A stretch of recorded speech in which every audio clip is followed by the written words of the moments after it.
Okay, YouTube is on. I can see it's live. Twitter as well. No, Twitch, not Twitter. Okay. So let me announce it on Twitter. Just going to do this on the side because yes.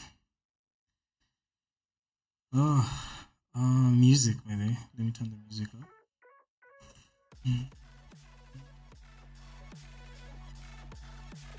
Hope it's not loud.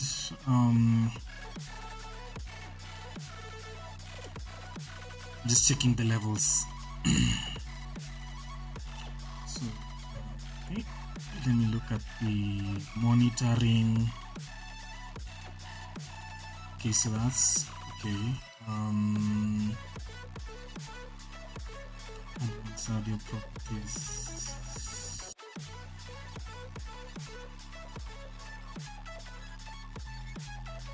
Monitor and outputs.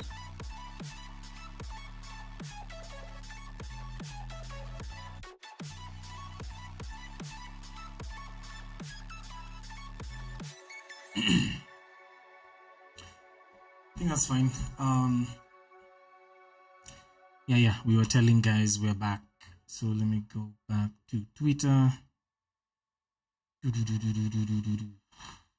I am black.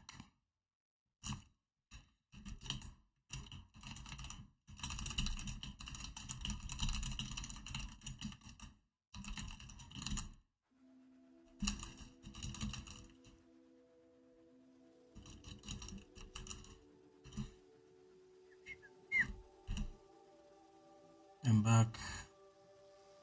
The rest of the tour picking up from pipelines, Twitch or YouTube.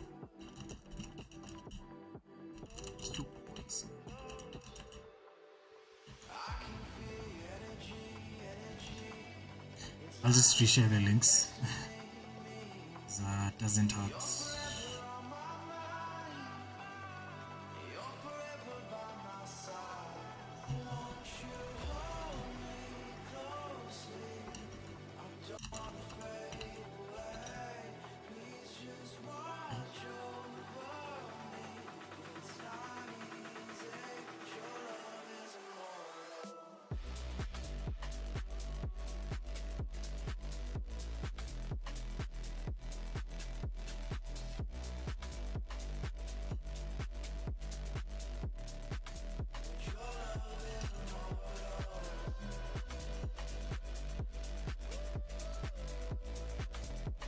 Yep, let's share the Twitch stream as well.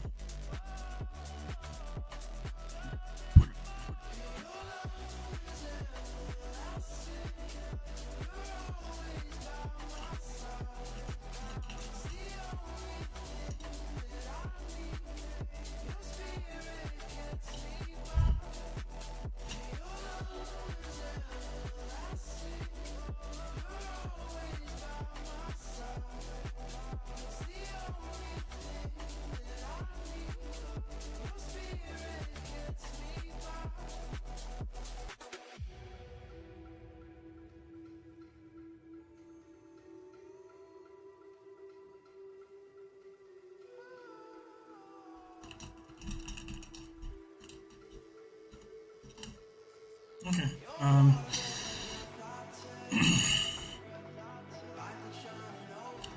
I have invited guys, so let's get back to it.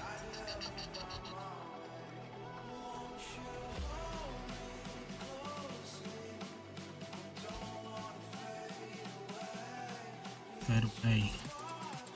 Okay, so we did talk about pipelines.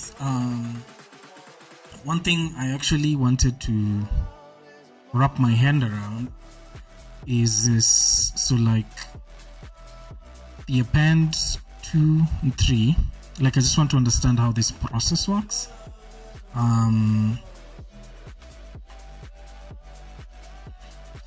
Okay, so we did see that doing this pipeline like would become the function BA with 1 2. If not, so what it does, it will check to see if the left hand value could be used as a first argument to the call, right? If not, it falls back to calling the result of the right hand side as a function. So like calling this and then passing that. Gleam code is typically written with the subject of the function as the first argument to make it easier to pipe. If you wish to pipe to a different position, then a function capture can be used to insert the argument to the desired position. Okay, so I feel like this starts with the capture, appends the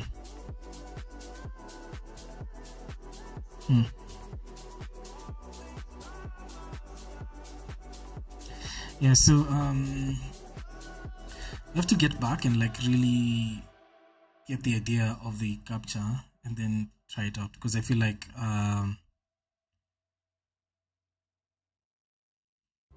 getting lost a bit, especially with like how this becomes 3 1 2.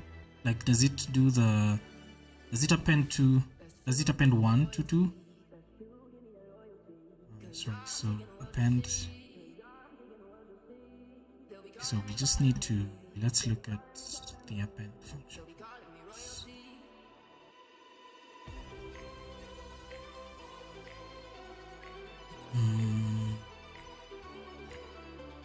So where is the Gleam string functions or something? So that's strings. Oh, this just takes us back to this. When I do append, so the first is the main one, like the subject, I guess, is that what we called it, and then the EF is added to it, the back. And this, it does try to see if it can be passed as the first argument. So let's just do it and see. So if I have first and then I pipe that, and then second, and then let me debug that.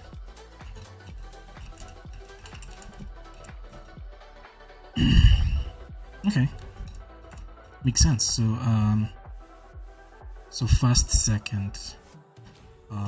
What if we did the capture becomes second, first? Interesting. So let's not do the capture here first. Let's do the debug definitely, and then string.append third, and then we do the capture here and the debug.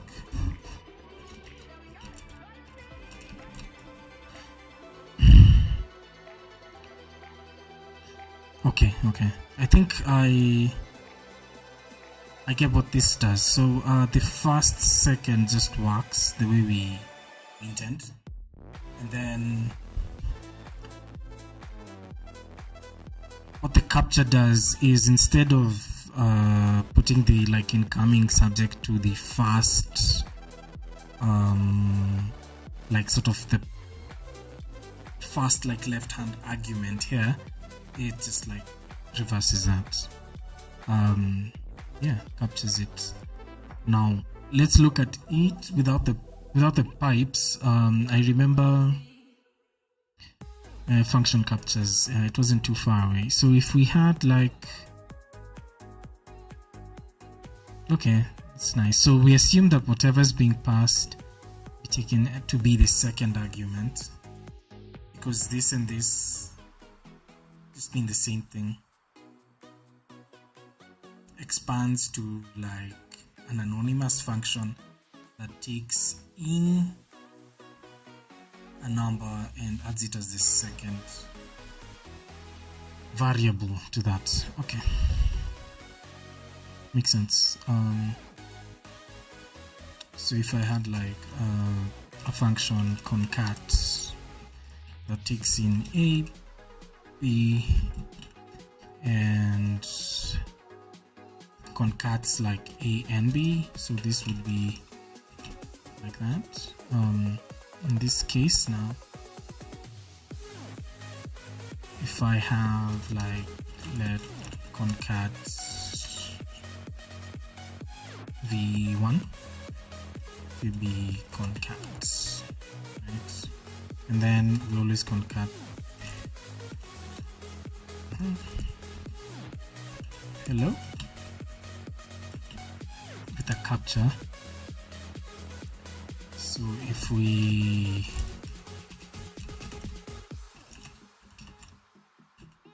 concat v1 and I do like world, it's like hello world. Okay, so it makes sense. Captcha working like this, similar to this anonymous function, and it takes it to the second argument. So when we're piping in this case, the default is this coming here as the first like left hand side parameter or argument to the append function. But in this case, it does like switch the thing. Okay.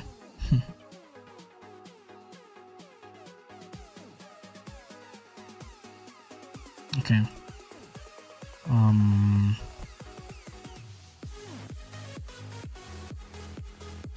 So let me just try and recreate that again. So like let concat v2 goes to like string dot append hello with a captcha. Let's try and see if this works. io.debug concat 2 world. Okay, so no module has been found with the name string. Okay, so I need to import that.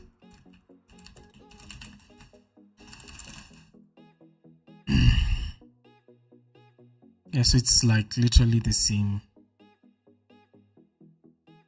Yeah.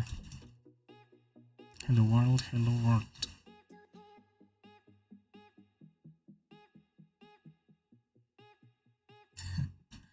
Okay, I think I'll just get it way better, but yeah, totally makes sense. You can see that working.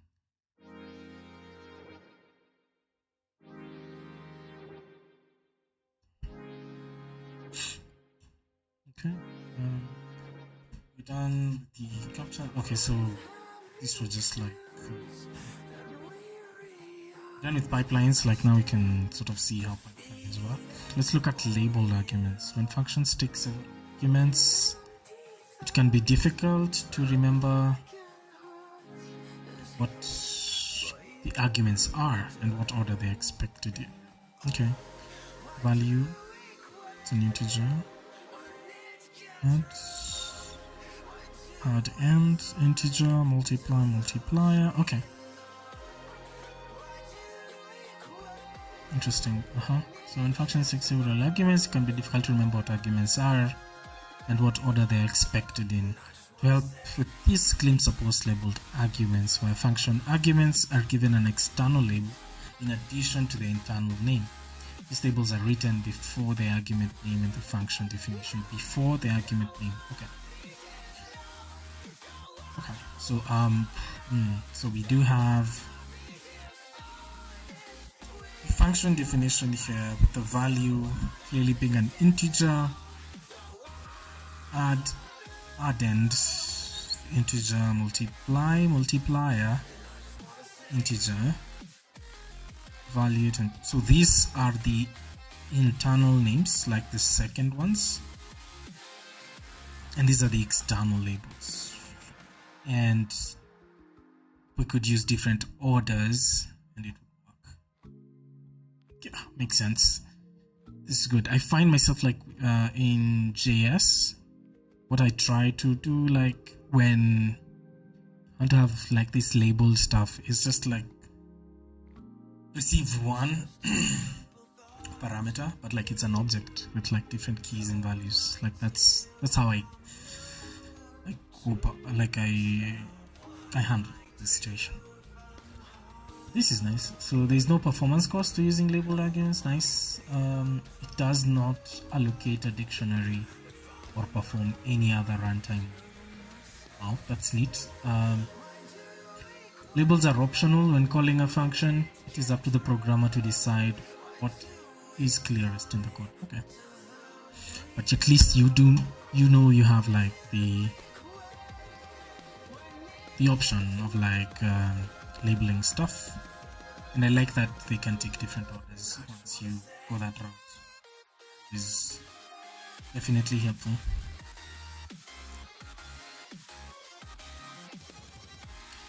Okay.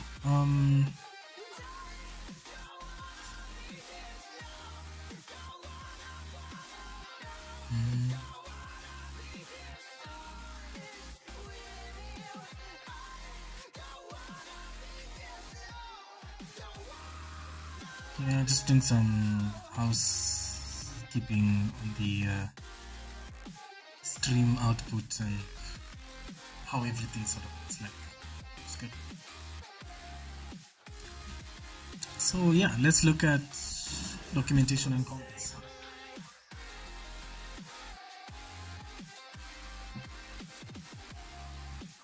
Docs and comments are important tools for making your code easier. Yeah, this like 3, this like 4. Interesting. As well as regular comments, Gleam has 3 and 4 comments which are used for attaching documentation to code. Why 4? Like 4 is an interesting. Oh, this is like a module. Okay. This is used for documenting modules and should be placed at the top of the module. Okay, makes sense. And then the 3 is used for documenting types and functions and should be placed immediately before the type of function it is documenting. Makes sense.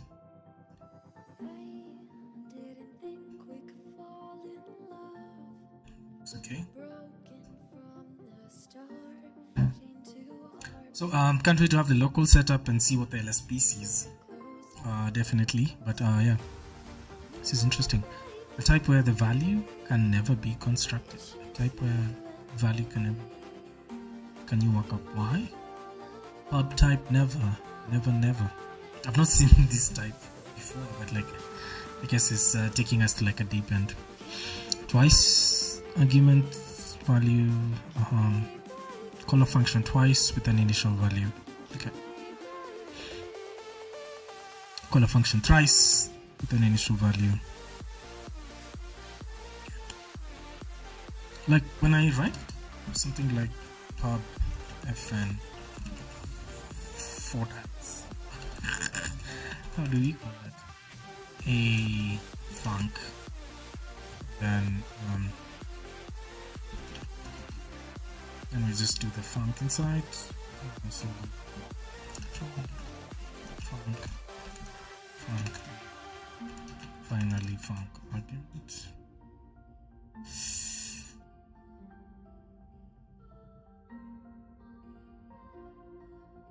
Invalid function name. What do you mean? Oh, this needs to be an underscore. I'm sorry. Clearly from TypeScript land with my comment keys.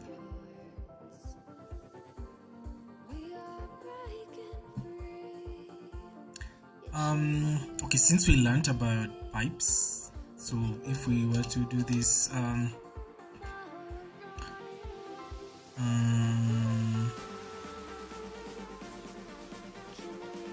if we were to do this like using pipes, it would be like a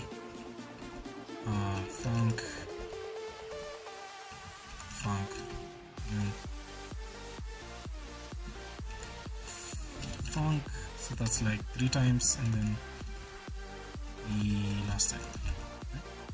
Yes, snapbacks. Interesting. What if I just now had fn main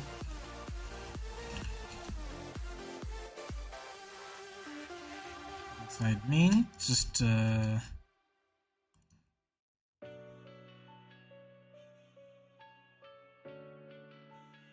okay, so let me have like a add function that takes a b and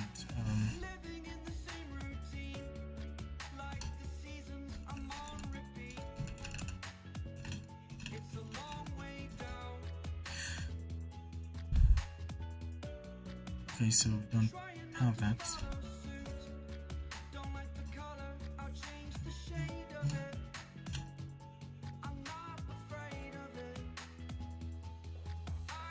So let's now use it here. We can have like 4 times and add.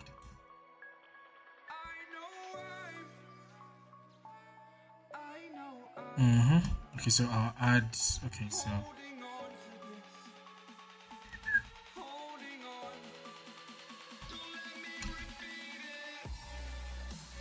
okay.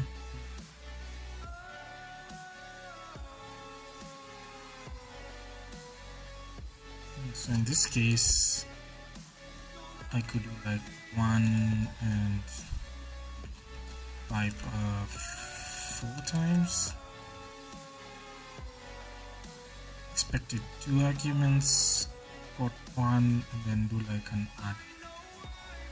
Okay, makes sense. And then like io dot debug the module.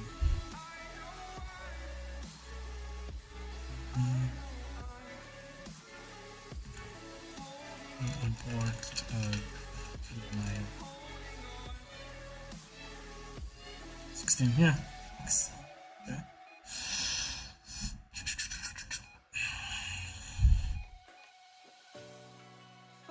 Totally interesting way of like writing things. Sure.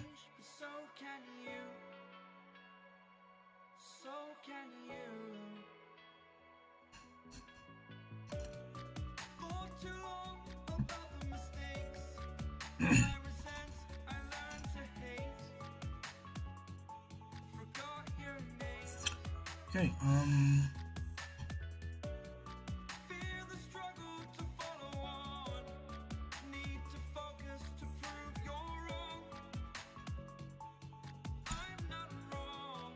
that's all like a documentation thing, and I just went to like side quest to see if I've like gotten the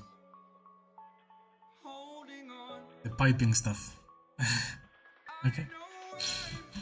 Okay, so functions and other definitions can be marked as deprecated using the deprecated attribute.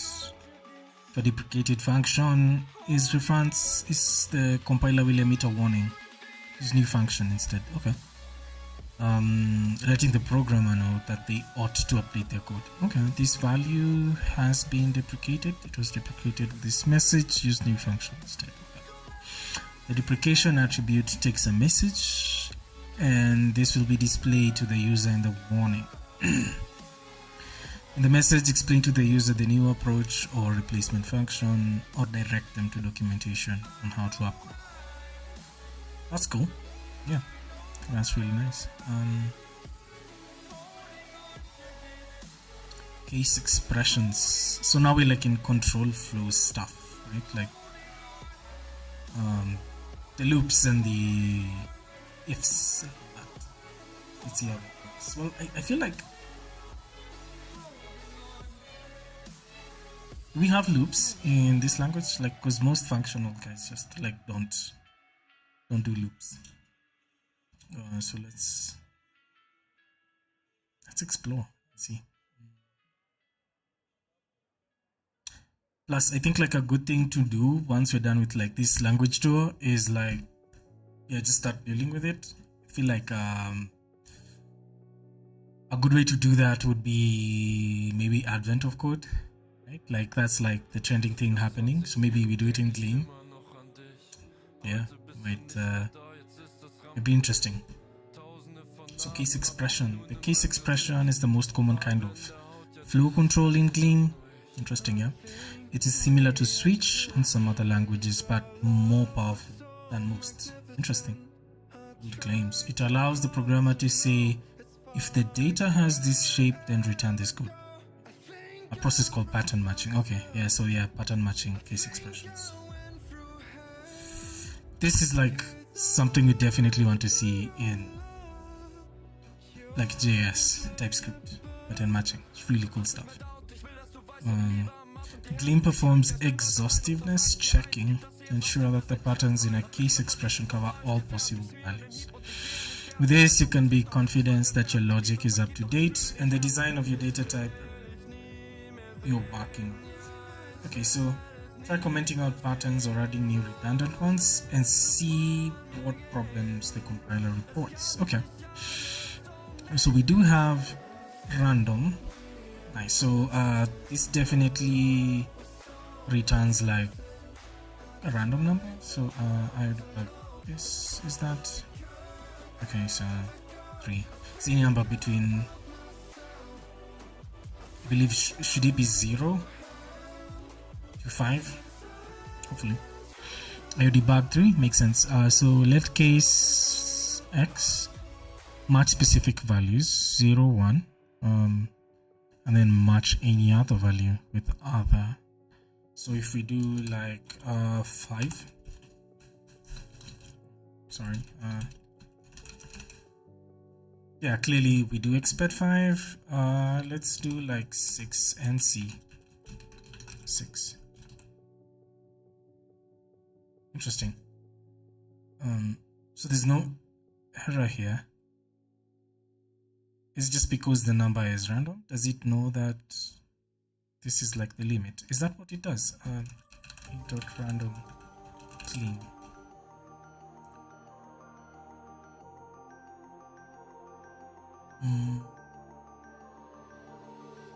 It's like the actual Gleam docs, because I don't want the tour.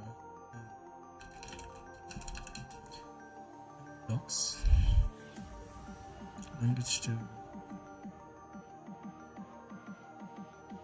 hold up. No, I don't want that. Waiting Gleam. Is this where I need to go? No.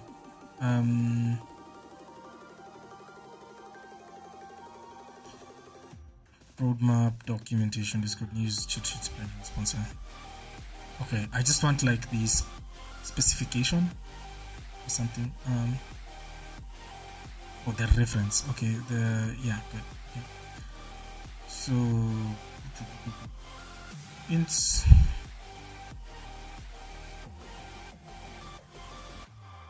snippets. Just looking for like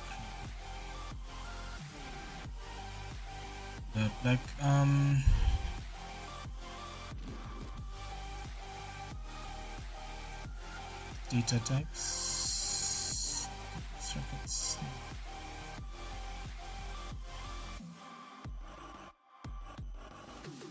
List module. Come on. Is this where I should check? xdocs.pm clean standard lib. Okay, so let's look at ints. I'm looking for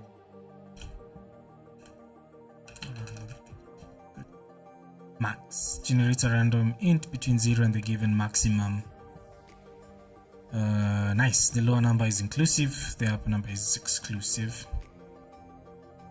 10, 21. Makes sense, but like first of all, it just takes single. I can do like 10, 1, 21. Okay. So it doesn't pick this like as a compiler error.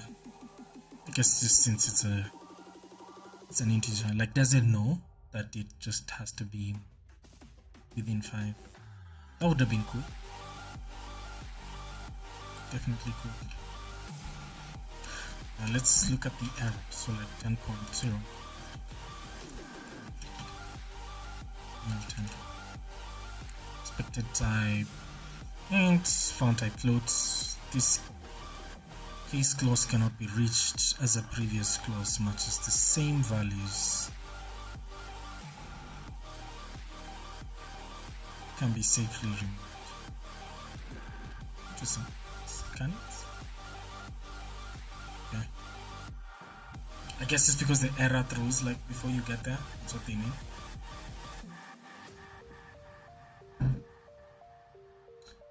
Okay,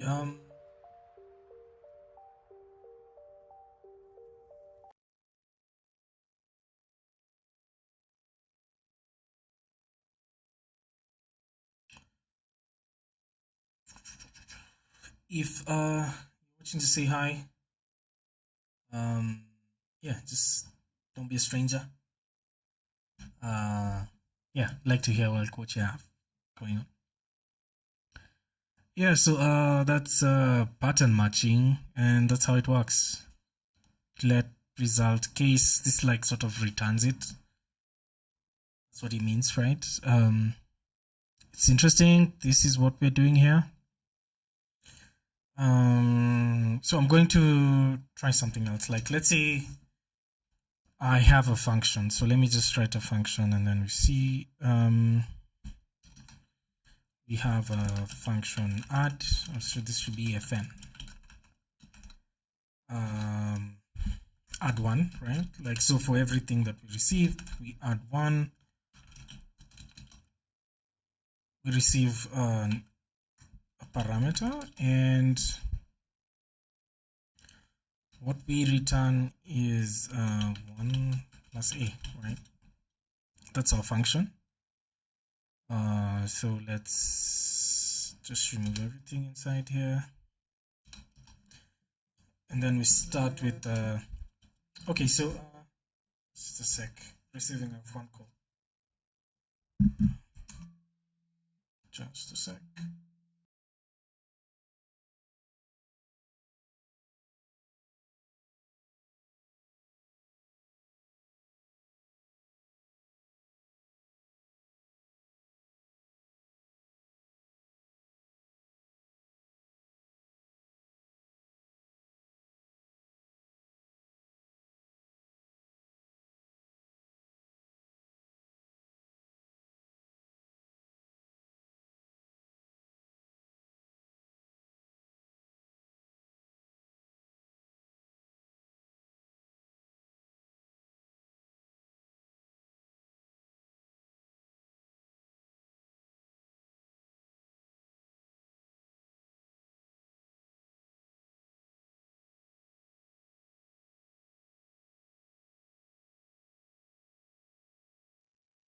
So receiving a package in a few. So sorry about that. Also, it seems like the music is not being picked here. So okay, we'll see.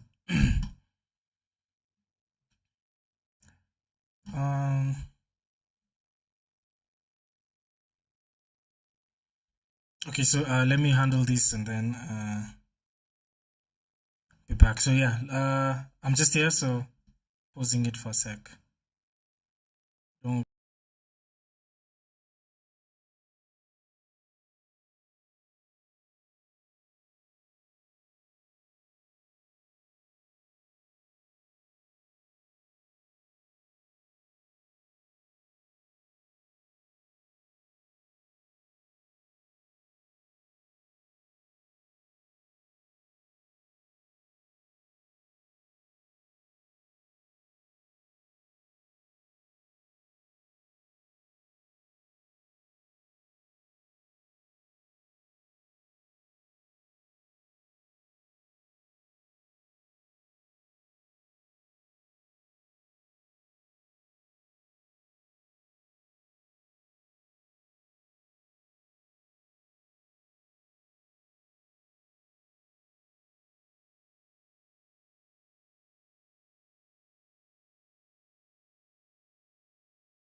Okay, so just stepping out to pick something, but like won't take this won't take long. So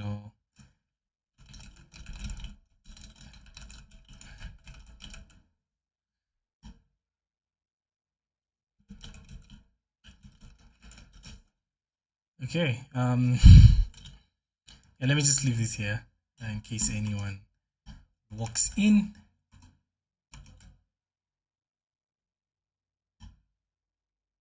Okay.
I don't want no rest. Echoing around these walls, fighting to create a song. I don't wanna miss a beat. And on we'll go, through the wastelands, through the highways, till my shadow turns to sun rays. And on we'll go, through the wastelands, through the highways, and on we'll go. On we'll go.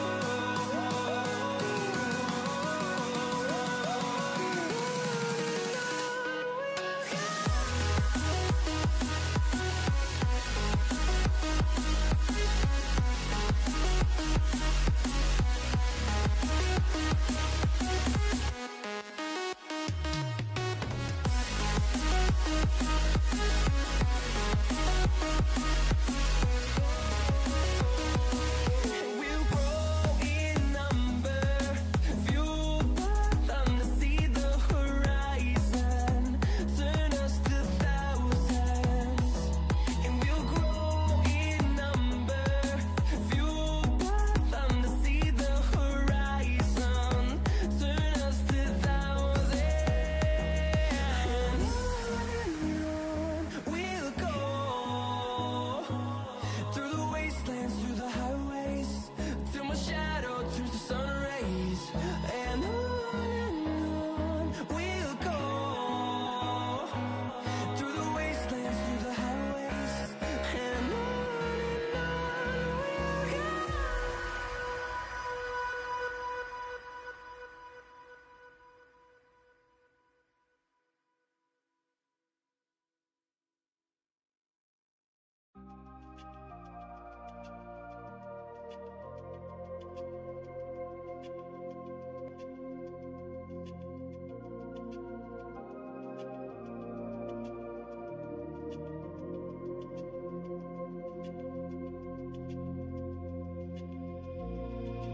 Interstellar night space, no one else sees. In the underground, we're living low key.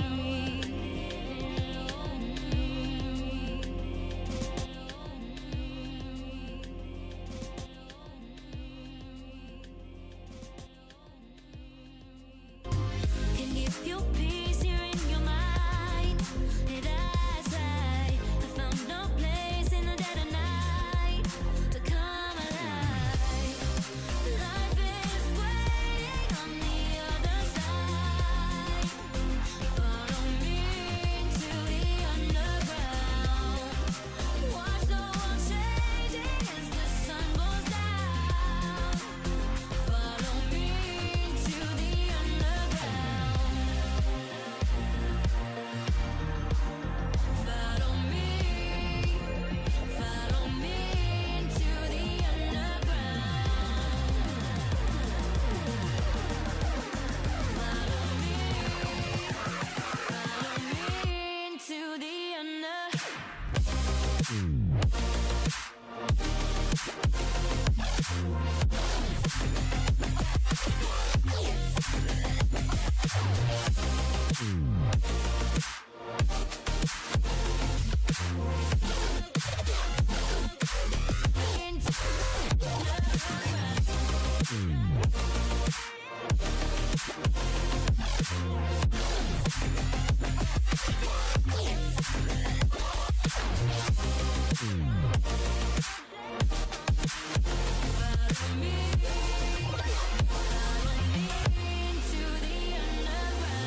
Yep, so I'm back. Just the volume a bit.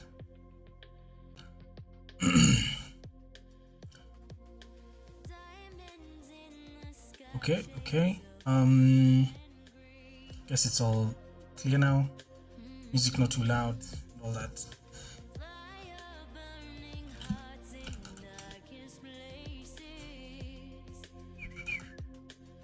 See, that should have come out on this other side. So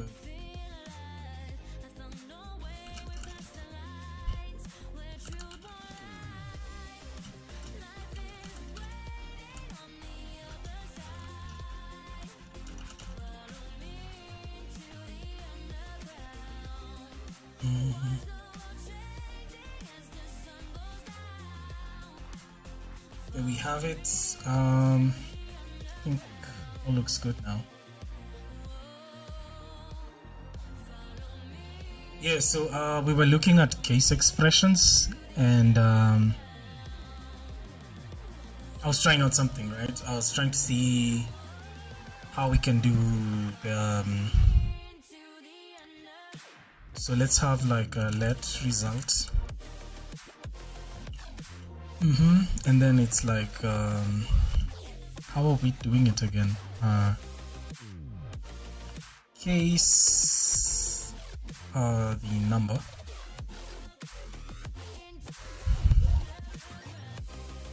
so like let's say oh yeah, so we did have like let the number we are working with equals to like int random, so let's just do 10. So case number, was it case or like match?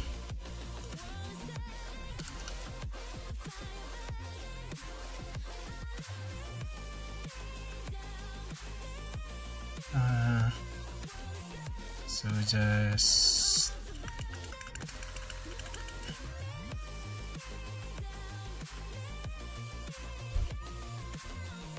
flow control, we're looking at case expressions. Okay, so yeah, case X, and then do whatever you need to do. Makes sense. So yeah,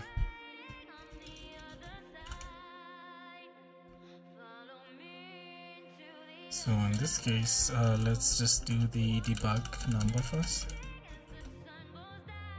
and then in here we debug the result.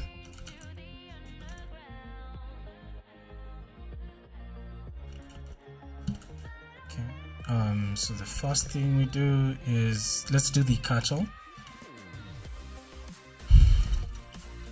So I wanted to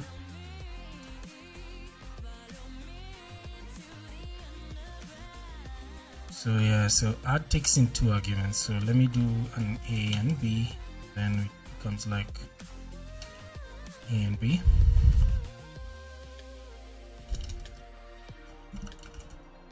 So it's just like adding 2 numbers together. So I want to be like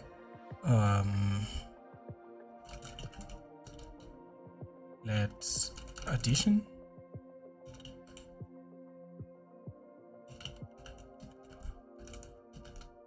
and then like this is 1, and let's say the number, right? Like return. Okay, so how's okay like that? Okay, makes sense. So no returns. So we have a function that adds 2 numbers, right? Like, and we have a case that whatever the number is, so it's 7, and they do add 1. So we could like say if the case, if the number is 7, it does it differently, like it's like an add 2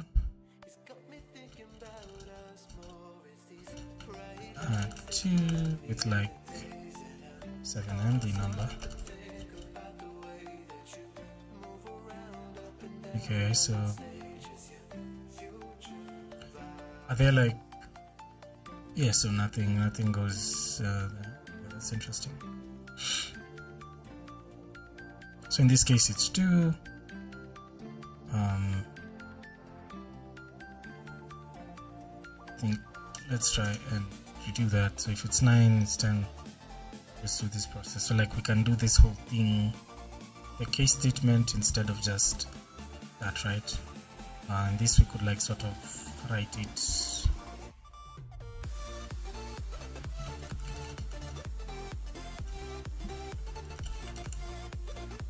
okay. Yeah, so like in this case that just worked like that.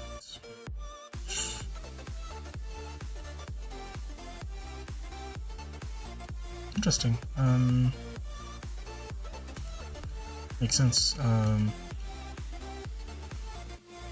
Like number, and we pipe it to something like now.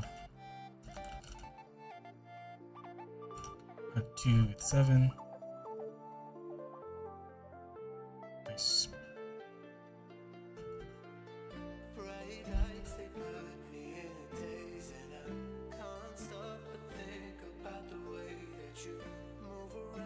Nice. Okay. Makes sense. It all makes sense right now.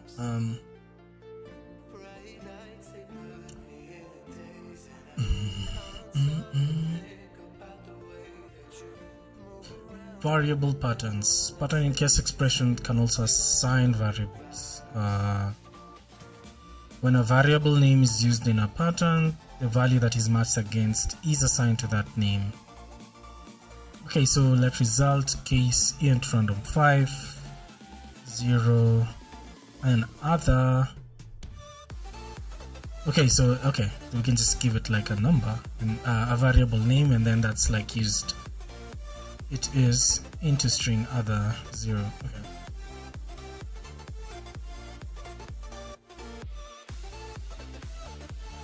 Okay.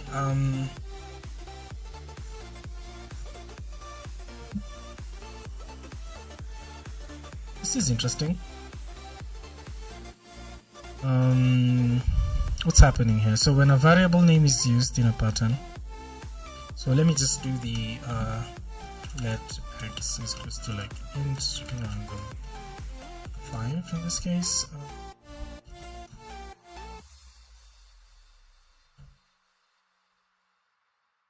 Semicolon. Wow. So it is 2. So if we do like io.debug x, so in this case it's 0.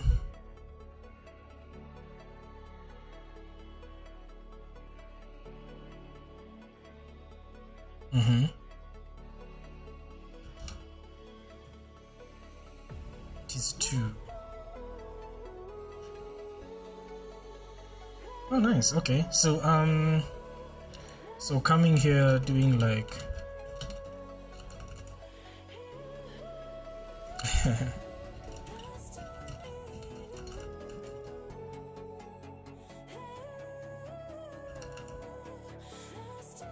so the case that's not covered just like uses that match any other value and assign it to a variable. Okay, that's interesting. Specific.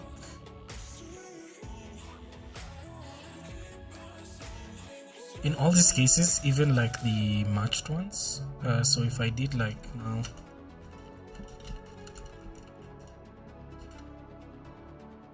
okay, so oh, nice. So if it's 4, it just returns that 4. If it's matched, it's then like you can do an operation, and then yeah, that's what I was trying to figure out. Nice. Looks cool. I think that makes sense. It's really nice. Yeah. So you could have your cases that look in a particular way, and then this other one just matches it. Nice. I think that's cool.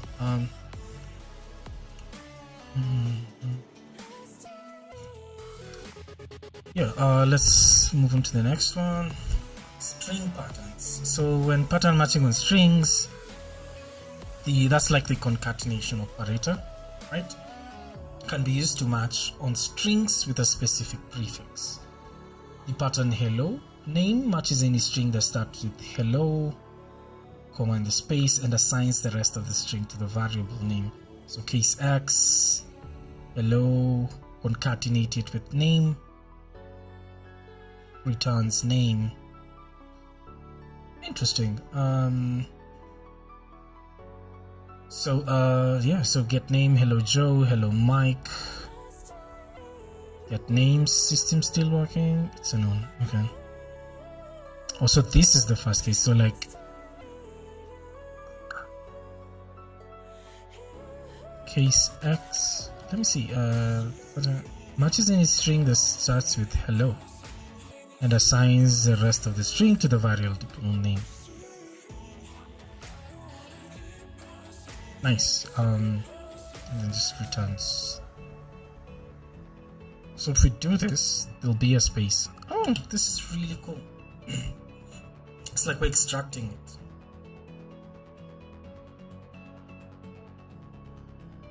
Nice. I think that's really cool.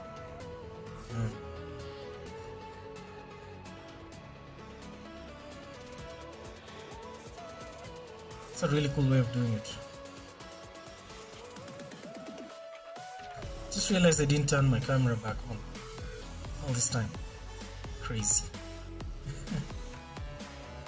Yeah, I just started talking and then continued. That's cool. Sorry about that.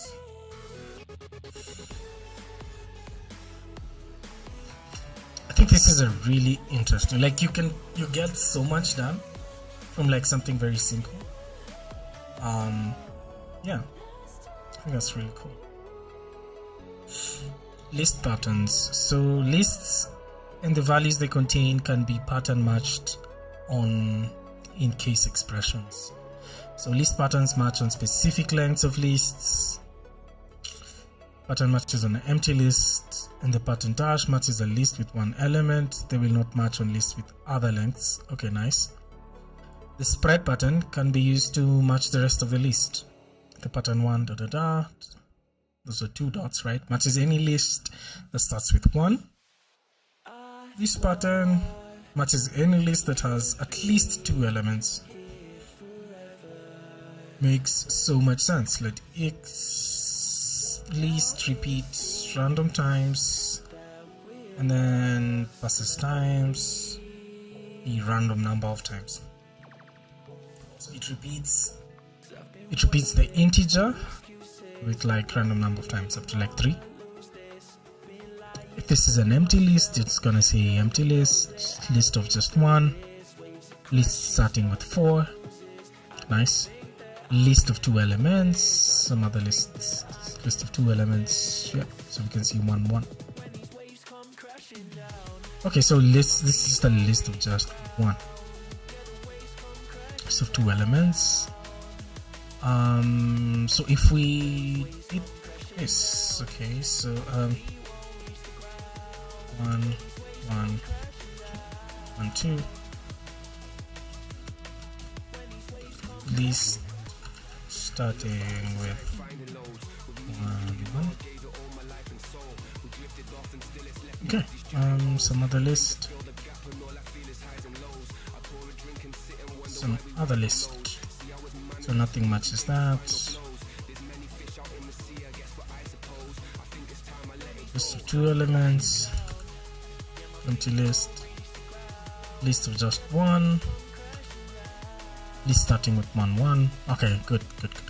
Okay, I get that. So the pattern matches any list that has at least 2 elements. At least 2 elements each starting with 1. Cool. So I believe like the order matters. Must matter. Right.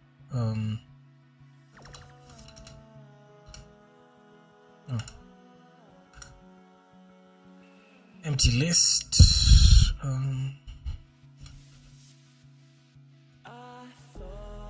Yeah, so this matches fast before this can match. So totally makes sense. Totally makes sense.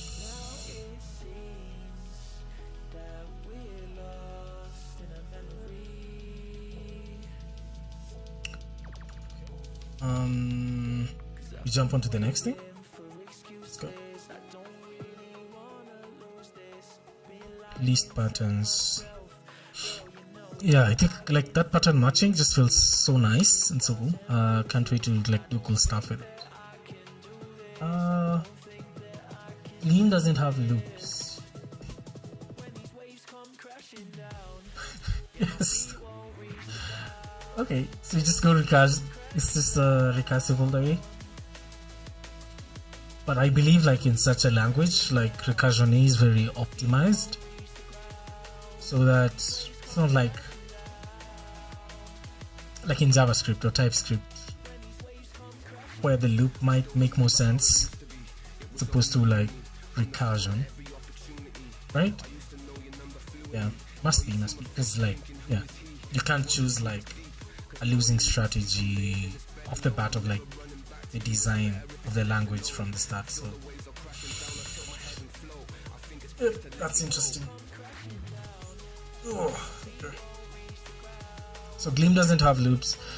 Instead, iteration is done through recursion, that is through top level functions calling themselves with different arguments. Okay, so a recursive function needs to have at least one base case and at least one recursive case.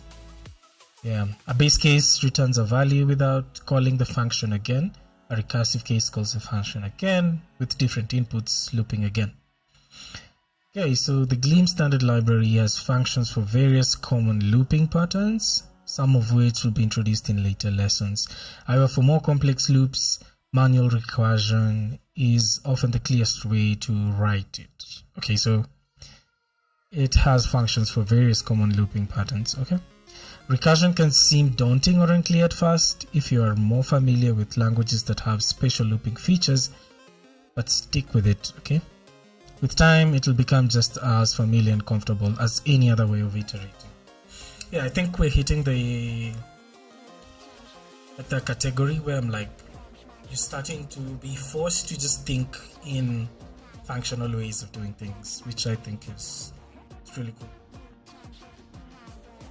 Okay, so IO debug factorial of 5, and then this is how we do it. So these are the best cases and the recursive cases. I'm just using like the case match, the case. Okay, nice. X times the factorial of x minus 1. Makes sense.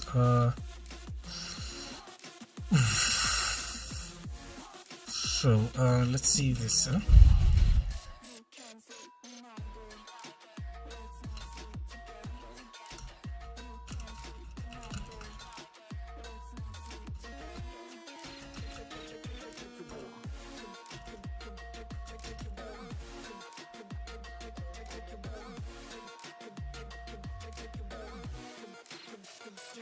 And then this way we could like, so we could just do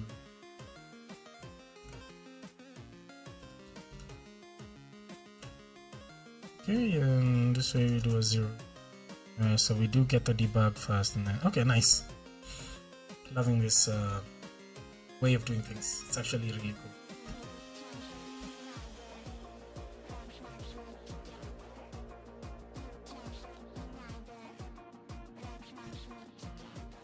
Okay, I think we have recursion like on lock. We sort of really understand that.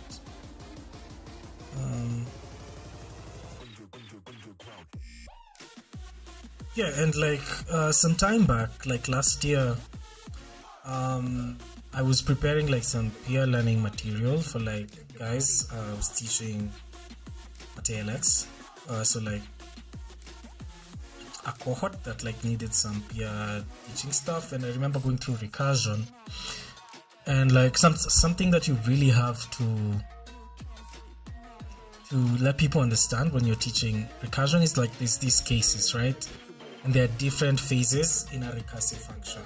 So you start with your base cases and then your recursive cases, and then like in the recursive case there's always like posts, like pre-recursion and post-recursion, like what just happens. So in this case, this is like a pre-recursion thing, right? And this time, like in this case, it's just multiplication of the two things that happen. So whether you do factorial this times x or the other way around, you still get the same. But like in some cases, putting this after this recursion and the other way around has like its own like advantages and disadvantages. Like it does make the behavior look a bit weird. That's like when, especially when you're thinking of data structures like trees, right? Do you visit it first and then go lower into the tree, or do you all the way down and then do whatever, you know. Yeah, so interesting to see that. Can't wait to recurse, since especially loops are not like a thing, and we have like some functions just to help us, but like, yeah, we'll maybe look at them later. So tail calls. Okay, so when a function is called, a new stack frame is created in memory to store the arguments and local variables of the function. Cool. If lots of these frames are created during recursion, then the program would use large amount of memory. Yeah, so this is like the problem we experience with like languages that are not specifically designed for like functional programming. They might not have ways of doing like these tail calls, and you get like a stack overflow, right? To avoid this problem, Gleam supports tail call optimization, which allows the stack frame for the current function to be reused if a function call is the last thing the function does. Removing the memory cost. Do I get that? Like, do you even understand what that is? That means let's see if like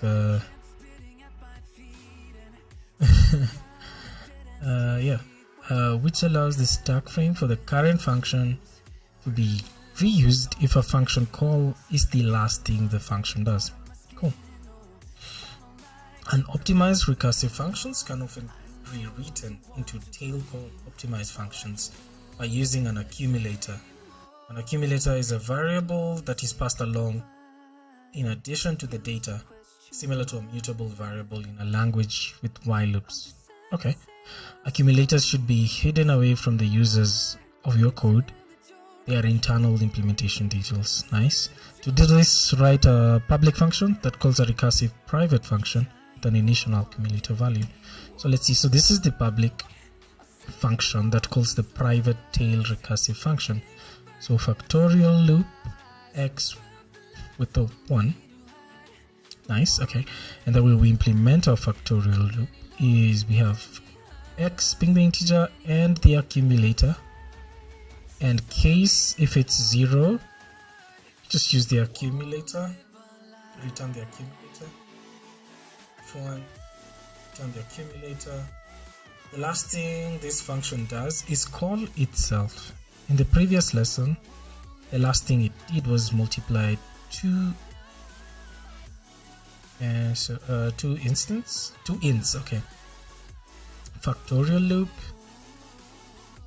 x minus 1, because remember it was like x times factorial x minus 1. So this is x minus 1 versus the int, and the accumulator is that. Interesting.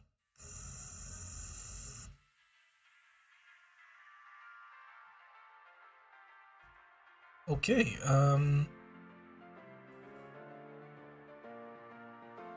factorial.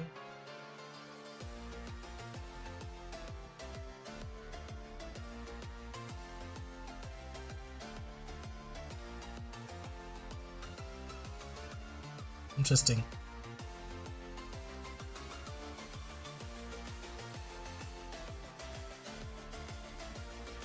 Nice. Okay. It's interesting.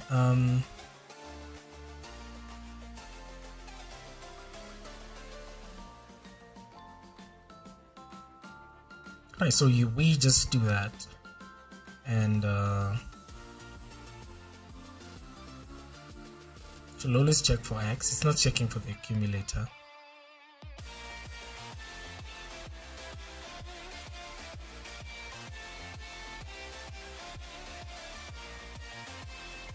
Yes, okay. So it makes sense. It's a nice way to optimize it, yeah. While it is more common to use functions in the Gleam list module to iterate across a list, at times you may prefer to work with the list directly. Okay. The first rest pattern matches on a list with at least one element, assigning the first element to the variable first and the rest of the list to the variable rest. By using this pattern and a pattern for the empty list, a function can run code on each element of a list until the end is reached. This code sums a list by recursing over the list and adding each int to a total argument, returning it when the end is reached. So you get the sum. It's a sum list, and you can debug the sum. So in our sum list, we do receive a list and a total. So this and this. So this looks a lot like the JavaScript's implementation of like reduce. So case, we get the list. So we match the first item and the rest, and then we just again do sum list, rest, total plus first. Makes total sense. And if it's an empty list, we do a total. Amazing. So as long as the list has at least one element, it's going to recurse. It's really nice you're thinking about it. Very functional. So like the loop thing just really doesn't come to play here. Yep. This is not the last thing it does. So I don't know. Is this optimized? I don't think it is. It is. Yeah. Multiple subjects. So sometimes it is useful to pattern match on multiple values at the same time in one case expression. To do this, you can give multiple subjects and multiple patterns separated by commas.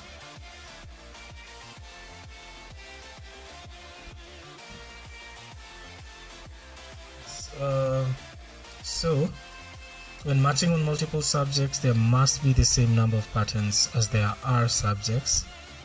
Trying to removing one of the underscores subpatterns to see the comparison. Okay, so yeah, can't just match with one. You have two, right? Yeah, and we can't have like this, right? That becomes a problem. So if we do x, y, z, and yeah, we don't have a z, so let's do that. Like let z is equals to like 4 always, no semicolons. Yeah, so only this guy sort of works. So let's just match everything with 4. I believe this is like, this is the way. So we still have an error somewhere. Let's see.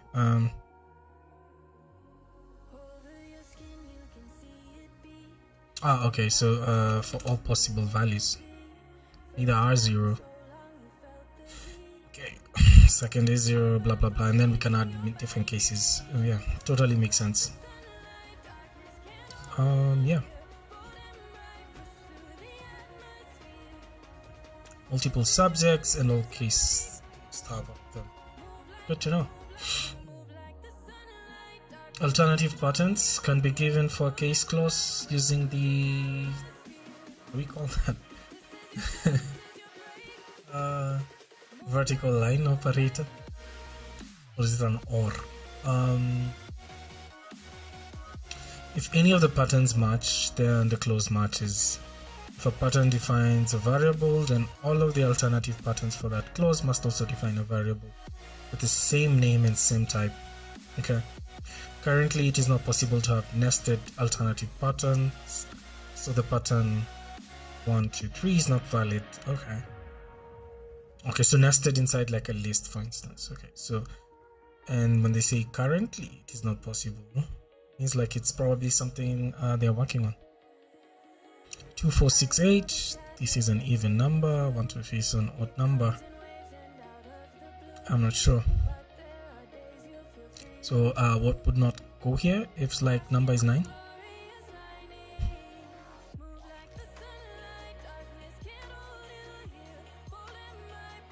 It's important module is never used. The int module. Nice.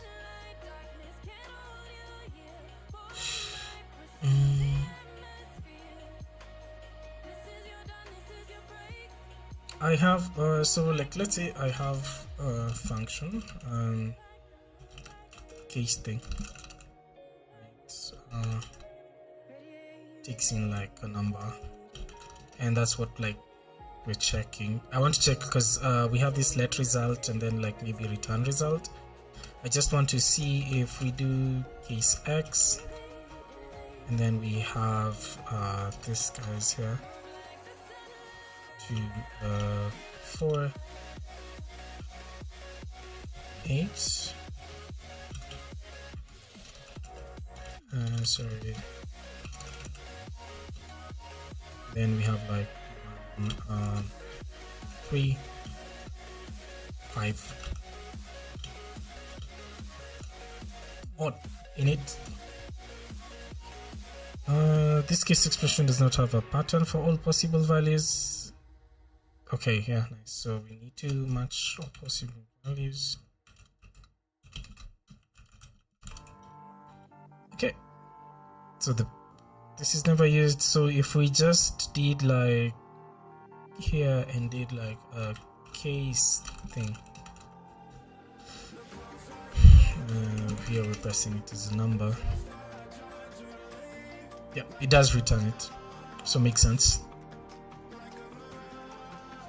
Makes so much sense. So the other way we could do is like number and then pipe it to case thing and pipe that to io.debug. Like this. Yep, not sure because it's a 7 is not here unless we like add that case. Now it's a 1 and it's odd for sure.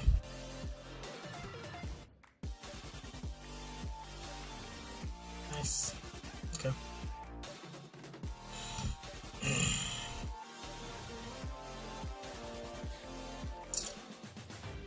Going so well.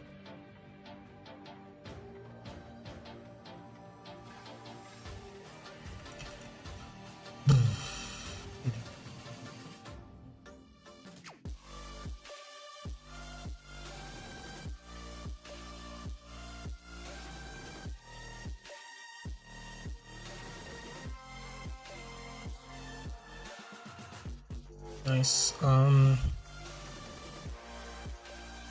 So looking so neat, loving it so far. Alternative patterns, must match everything, or just like get an error. The as operator can be used to assign subpatterns to variables. Okay.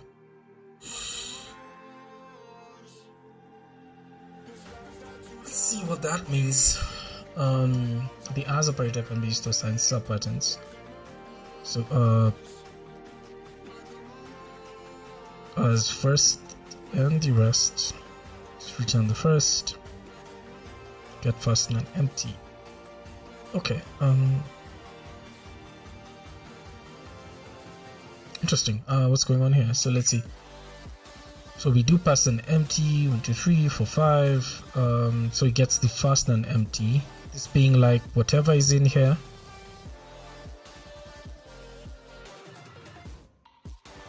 It is like first, return first, rest, get first and empty. So we're calling this again on rest. Okay, so let's get through this. The pattern dash as first will match any non-empty list and assign that list to the variable first. Okay.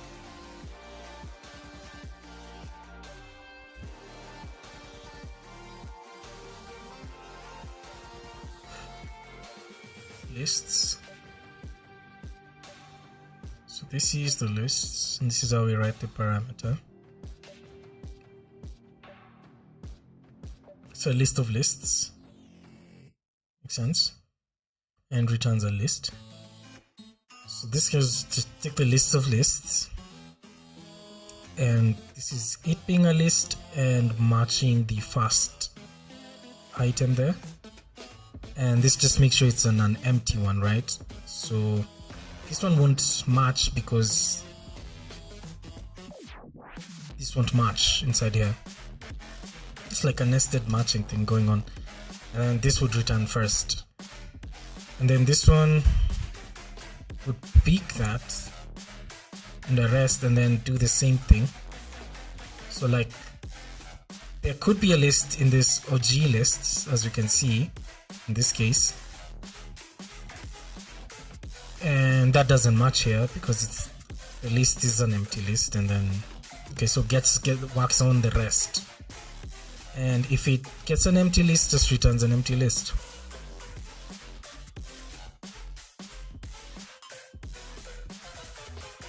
So in this case, if we look at this,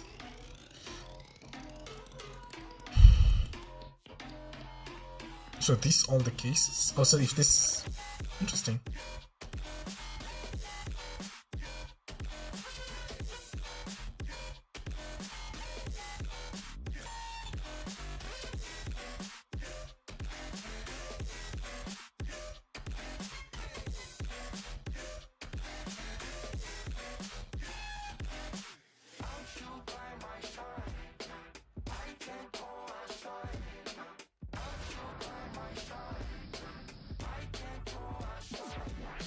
Interesting. So if we comment this one out,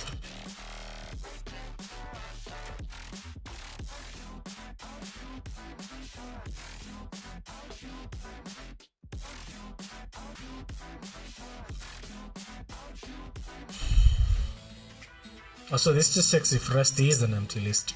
So at some point,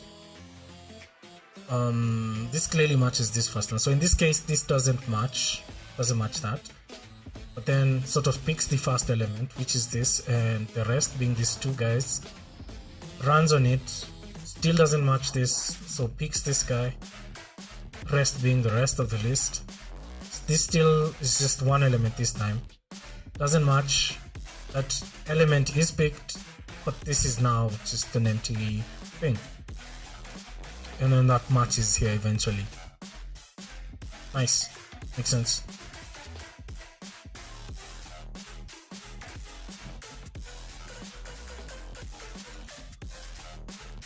Okay.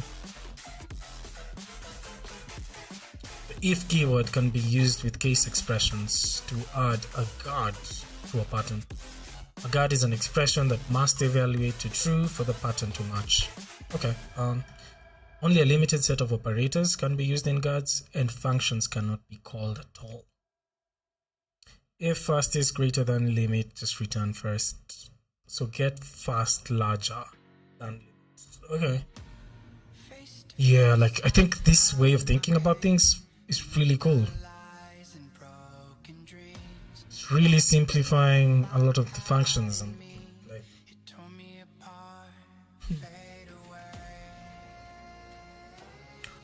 So we get our numbers 1, 2, 3, 4, 5, get first larger than 3, we pass that list, the matching happens, so it picks the first element and the rest definitely, but because you're not using any of it here, there's no need to name it, so we just check if first is greater than limit, we return that. If it doesn't match in this case, we're now coming to this second case where we're more interested with rest, and we run that the rest on the limit. Now the list being like that, checks that again and goes, and when we eventually get an empty rest, right, like when we pass a rest that's empty, return 0. Makes sense. Cool. Okay. Yeah, interesting ways to work with like lists and stuff. So let's check tuples, or is it tuples? Do they have like a pronunciation? Two? What? No, I did not mean two. Okay. Lists are good for when we want a collection of one type, but sometimes we want to combine multiple values of different types. Okay. JavaScript. Clearly JavaScript comes and takes this here. Yeah. So the tuple access syntax can be used to get elements from a tuple without pattern matching. So some tuple.0 gets the first element, gets the second element. Okay. Tuples are generic types. They have type parameters for the types they contain. So this one high has a type of int string, and this has float int. Yeah, tuples are most commonly used to return 2 or 3 values from a function. Often it is clearer to use a custom type where a tuple could be used. We will cover custom types next. Okay, interesting. So we have a triple tuple that has an int, float, and string. We debug that, so we see that. So we have to have this thing here. Interesting. So we let tuple with a and this other guys. Let's do triple. So this matches, like sort of expands it, right? There's a word we use for that in like TS world, JavaScript. So expanding or something, I don't know. IO-debug A, IO-debug triple top 1, that would be this, and that would be 2.2. Yep. And if we do an IO-debug triple 2, makes sense. Cool. So you just have to remember to put that pound sign over there, like that hashtag.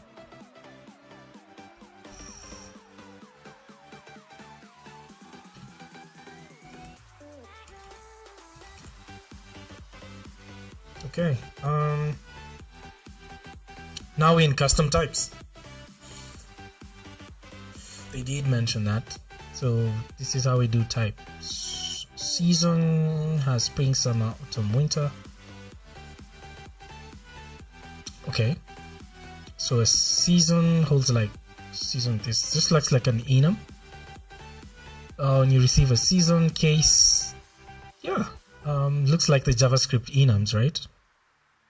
Call them custom types here. Okay, let's go with it. Let's go with it and see if it is a spring. So whether spring matches with that, then returns. Okay, so this is what I know as an enum in like JavaScript world, right? Interesting. Okay.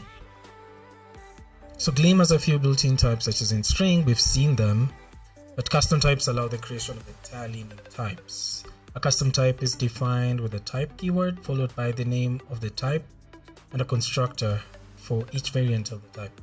Both the type name and the names of the constructors start with uppercase letters. Custom type variants can be pattern matched on using a case expression. Okay. Custom type variants. So this is like the variants of the custom type. Yeah, it's just interesting way of me now thinking of types, right? Especially with this kind of thing, because we did see that we could do an alias. So we could have like let's say user like we have like a user ID, which is, how did we do that? Is it like this? Int? I was not expecting this. Is it like this? Okay, let's get back to like, it was somewhere.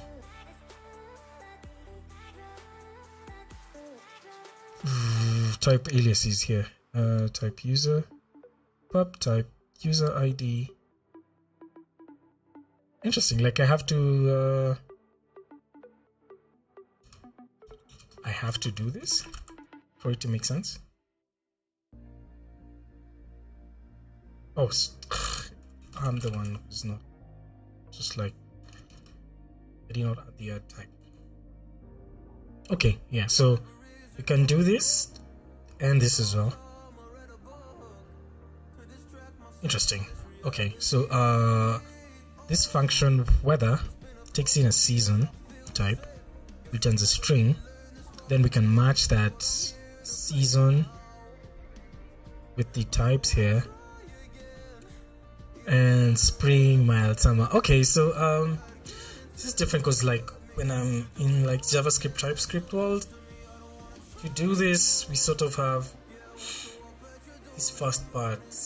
Oh yeah, makes sense, because it doesn't have to be like a string literal like this, you know, like it's surrounded with that.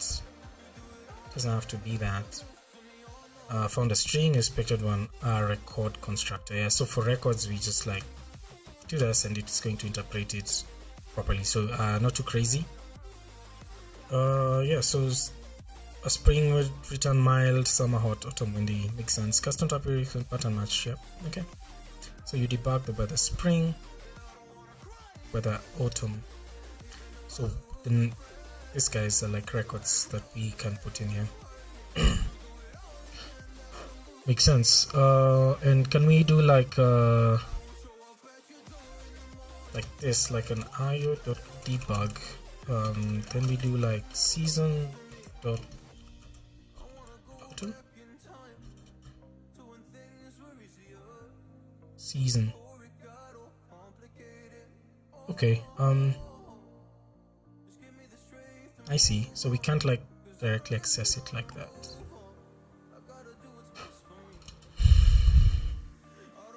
Just use it in a function. Okay, I'm sure there's a way to do that, like, but we'll check.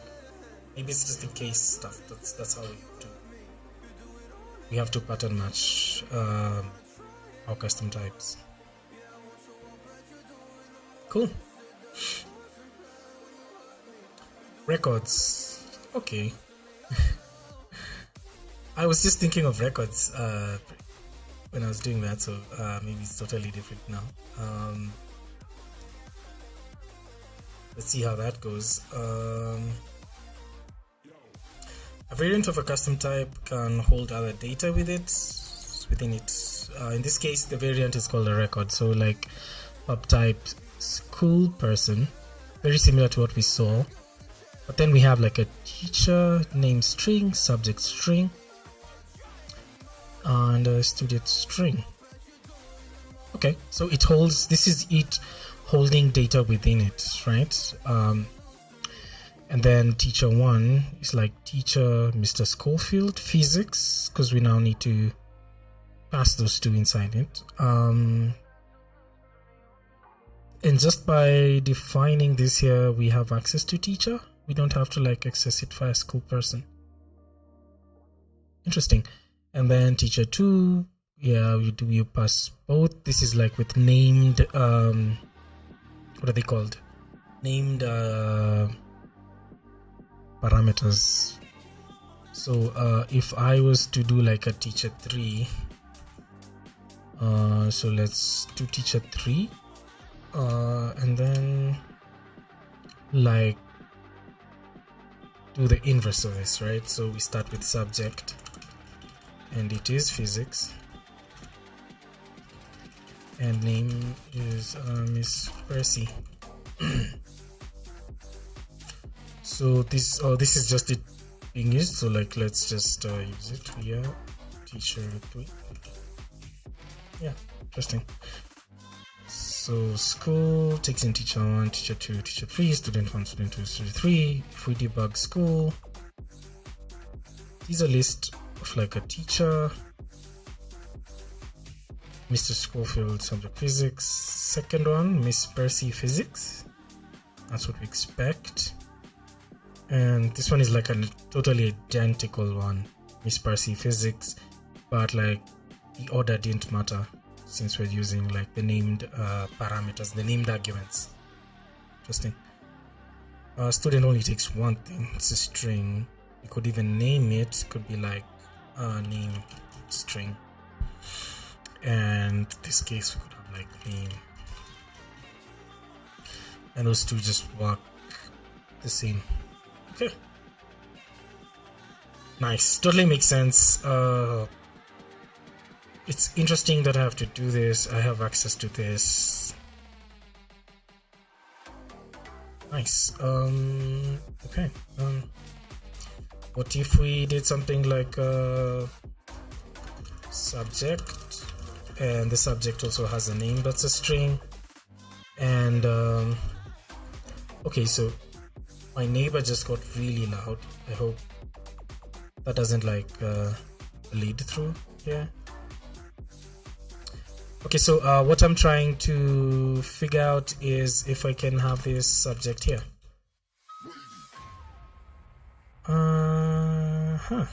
Well, clearly seems not.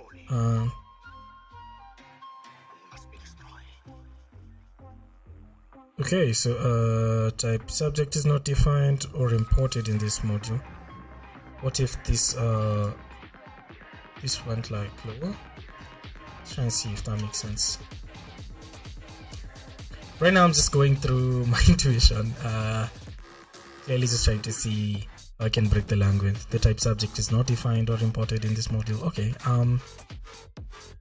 so we can't like do some self-referencing, or if we can do that, maybe I just don't know how. Unknown variable, the teacher, the name teacher is not in scope.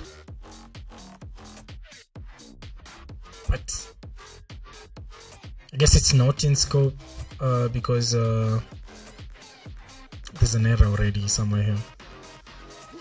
Okay, maybe I'll figure that out later. But yeah, okay. How to hold like a parameter with a custom type? That's all I wanted to see. What's going on? Students don't share. The name student is not in scope here. Oh, I just deleted student instead. Yeah. So this is in scope. Okay. We'll figure out how to like have like a custom type here that is maybe also an object, like a record thing.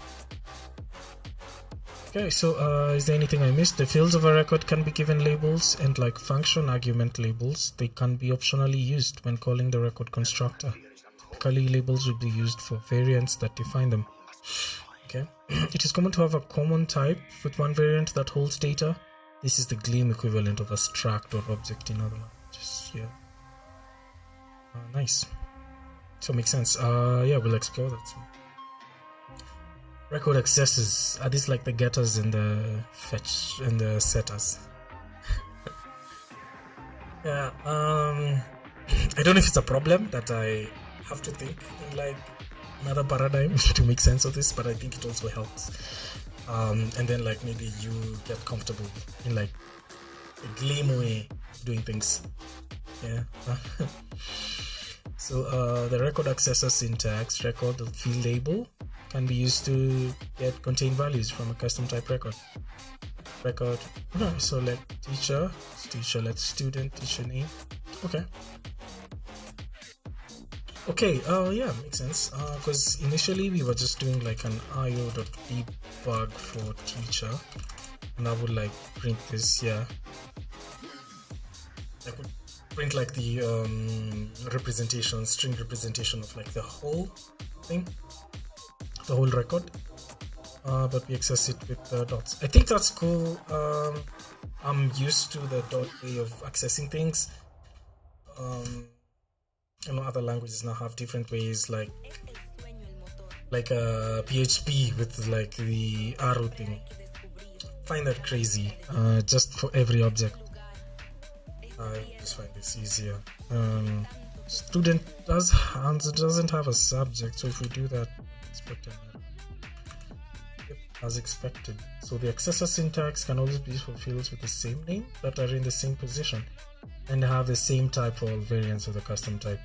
Other fields can only be accessed when the compiler can tell which variant of the value is, such after pattern matching in a case expression. Okay. The name field is in the first position and has type string for all variants, so it can be accessed. Nice, The subject field is absent on the student variant, so it cannot be used on all values of type school person. And comment that to see the error. Did we look at the error message? Let's just look at it and see. The value being accessed has this type. Student, did you mean name? Okay. The value being accessed has this type school person. It has this accessible field's name. The field you're trying to access exists, but not on the variant, which is this value always is. Okay. A field that is not present on all variants can only be accessed when the value is inferred to be one variant. So it has to be inferred. So I wonder if I don't name this, what happens? Yep, the error, because it doesn't have a name. It does not have any field shared by all variants. Can only be accessed when the value is inferred to be one variant. Yeah, okay. Okay. Makes sense. Record pattern matching. Okay, yeah, let's get crazy with the pattern matching again with records. Yeah. Oh yeah, Friday. This I hope you're not gone. Saying I really enjoyed the little I watched. It was so cool. Honestly, you're good, and I really like what you're doing. It's super cool, and I'd love to have a great conversation with you. If you're cool with that, feel free to add me on Discord. Free yo. Right. It's a different username than the one you used to comment on. Okay, Frio, Friday 601, Frio 9. Looks like spawn, but I don't say it is spawn. Account created 14 minutes ago. Following since 3 minutes ago. Okay, thank you. Friday 601. Oh, this is Discord and this is Twitch. Okay. Yeah. I'll check it out. I'll check it out on Discord.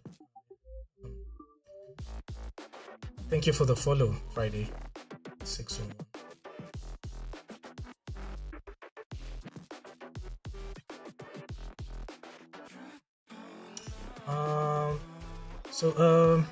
I do see I have a view on YouTube. Say hi. Alright. Yeah. Record pattern matching. It is possible to pattern match on a record. Some coffee.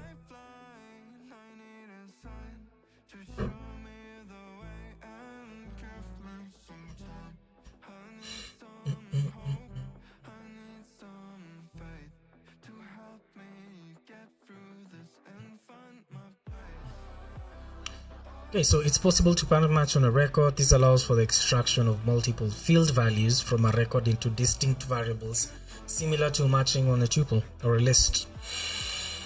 Okay, this allows for the extraction of multiple fields. Yeah, the let keyword can only match on a single variant custom types, or when the variant is no, or when the variant is no, or is it is known? Oh, okay. Type R, such as after pattern matching with a case expression. Okay, it is possible to use underscore or the spread syntax to discard fields that are not required. Nice. So we do have a fish, and we have the starfish variant and the jellyfish variant. Name, favorite color for the starfish. The jellyfish is name and jiggly. You jiggly. Then we have the ice cream type, with just the ice cream variant flavor string. Okay, so handle fish creates a starfish, Lucy pink. So this should be the starfish variant of a fish, the name and the favorite color. Handle ice creams, the ice cream with the flavor strawberry. Okay, so let's look at handle fish. Takes in the fish and checks the case. If it's the starfish variant, we're not really interested in the name. We're taking the favorite color. Yeah, and debugging, so like printing it out, right? And we have the jellyfish. Take the name and discard everything else and just print out the name. And in this case, it's the jiggliness, which is a boom. Oh wait, this is jellyfish. Yeah. So the jiggliness. So this matches if it's a starfish variant, does this, and if it's this, it does that. Yeah, I can already see the option. What's it called? Like the option return type that we have in Rust, right? Makes sense.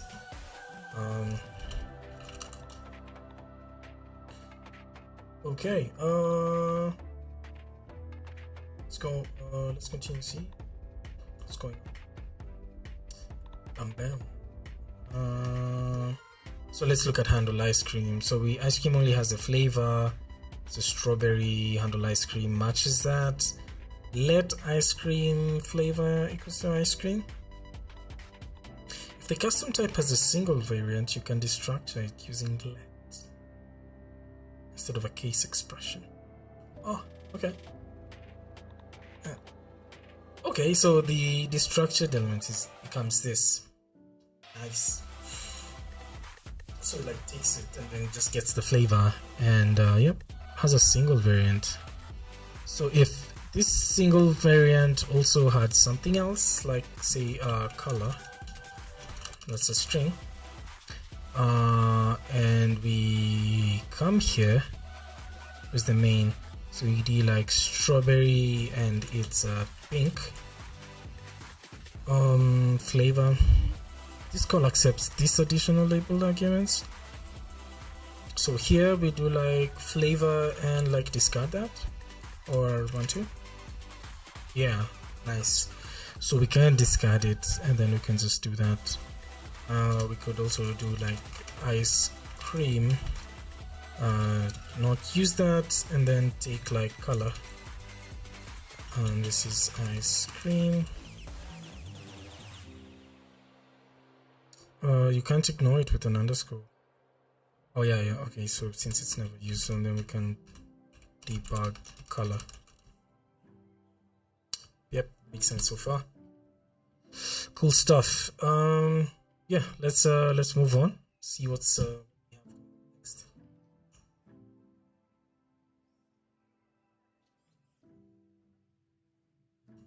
Nice. I really like that Gleam just compiles to JavaScript and we can run it on the browser. A really nice way of like going through it, not like, you know, with like the Rusts and all this other guys. We have to go through WASM to do this, right? Okay, so let's look at record updates. So the record update syntax can be used to create a new record from an existing one of the same type, but with some field changed. Okay, so we have a school person with this record: name, subject, floor, room. As a teacher, okay. I mean, if you are an OP guy, this is where you're starting to feel like at home, I'm guessing. Yeah, interesting stuff. Okay, Gleam is an immutable language, so using the record update syntax does not mutate or otherwise change the original record. Okay. So it's not even saying that this thing is immutable. They're just telling you Gleam is an immutable language. The language is immutable. Once we run, we go. Don't declare me if you're not sure. Gleam is an immutable, so using the record update syntax does not mutate or otherwise change the original record. So school type, let's look at this example. Make sure we totally get what's going on. So teacher 1, name is the dot, subject ICT, floor 2, room 2. Makes sense. Use the update syntax, teacher 2. So we have to create like a new teacher, spread out teacher 1, subject B and room 6. Yeah, makes sense. Very familiar with like the functional ways of like doing things in like React, especially with like the hooks and state stuff, right? You have to spread it because just changing it right there doesn't like detect a new object. See the same like sort of way of thinking here. You can just never update that thing, right? So we'll this is how we update something. The record update does not mutate or otherwise change the original record. Cool. Love that. So what if we did like teacher 2? Like teacher. So let's do teacher 2 subject So physics. What does that do? There must be a let to bind variable to value. If I do this, we break it. Oh, I did.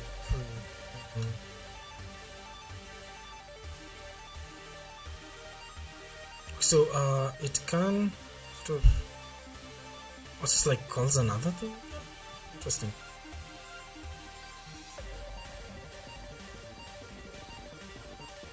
Okay, so we could do this, but then we could also do this again, but this is like a whole other thing, because this is spreading teacher 2, a PE room 6, room E6, okay, physics though. Interesting. Okay. It's like you don't get like a. You've done this again. You can always just let it again, let as you go, unless it was a const. Yeah, let's test that. So let's do const teacher 3.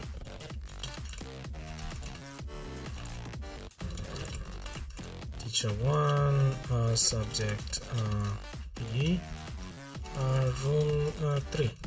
Right? Found the keyword const, expected one of. I was not expecting this. Is it const or constant? It is const, right?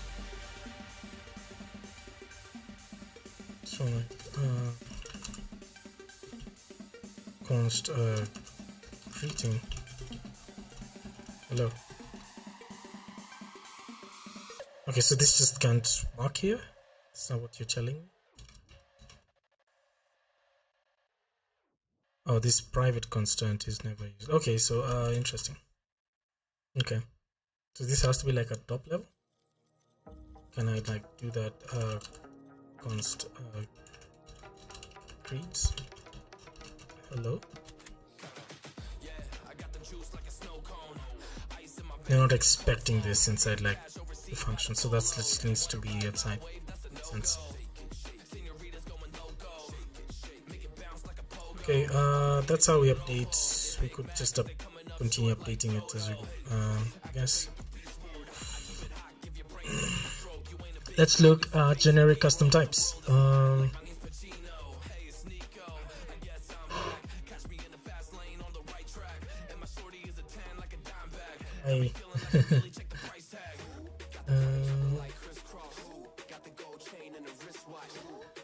Okay,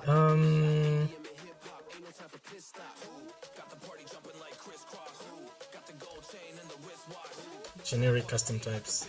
I love this song.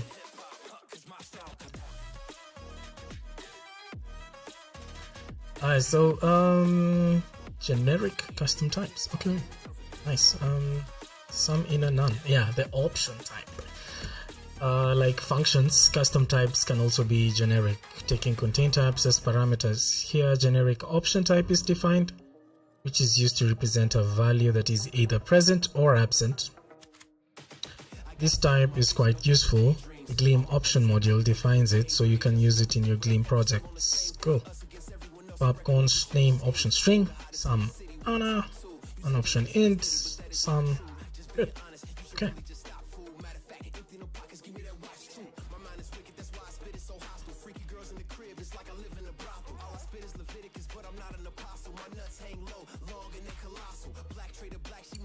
Nil is Gleam's unit type. So it is a value that is returned by functions that have nothing else to return. Okay. As all functions must return something. So that's something that has to happen, but it could just return the unit type. So nil is not a valid value of any other types. Therefore, values in Gleams are not nullable. If the type of value is nil, then it is the value nil. If it is some other type, then the value is not nil. Okay. And comment the line that assigns nil to a variable with an incompatible type annotation to see the compile time errors. Oh yeah, so now we're now like taking a deep dive to the data types now. So let's see. So let x nil. If you debug that, that's nil. This says y is a list of string, and when we do like a nil, that doesn't work. Let result io print line hello io result equals to nil is true because the print line function returns nil. Totally makes sense. But let's do the option, and then we see it did say that Gleam option. So let's do y, let's do option. Okay, so because it's a type that we want to is that how we do it? Then we do option string, and then we do like nil. Will this work? No.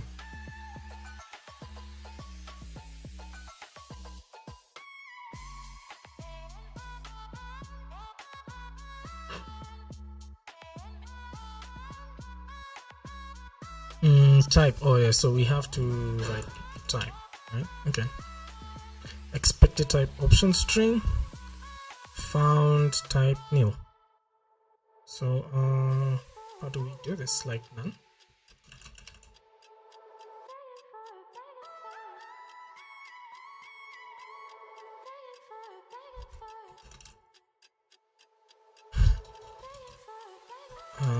Some nil.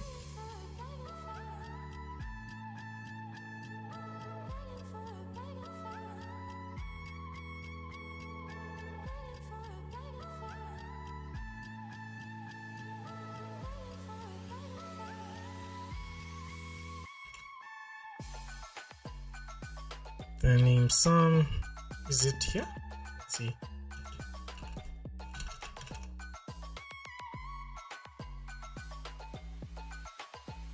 Or sum is a value. Okay, so it can't be imported as a type. Expected option string, found type option nil.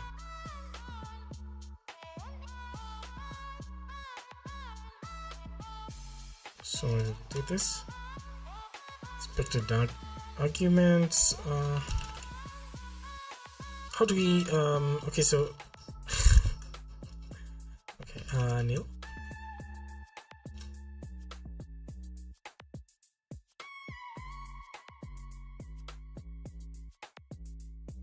Okay, so that doesn't work here, so I think it's time to get the LSP so that I can just like even see what these option things are doing.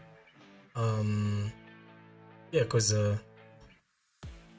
this seems to not be working.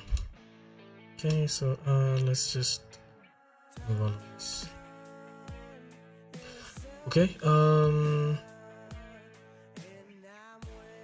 so if it's expected to be a list string, if you put null, that's definitely going to scream. Found type nil. This variable is never used. Okay. Now we know about the nil. So like things are not nullable, but nil is like a unique type. Okay. Gleam doesn't use exceptions. Instead, computations that can either succeed or fail return a value of the built-in result type, value or error. It has two variants: an OK, which contains a return, or an error, which contains good. Okay, so not enough money required int, not lucky.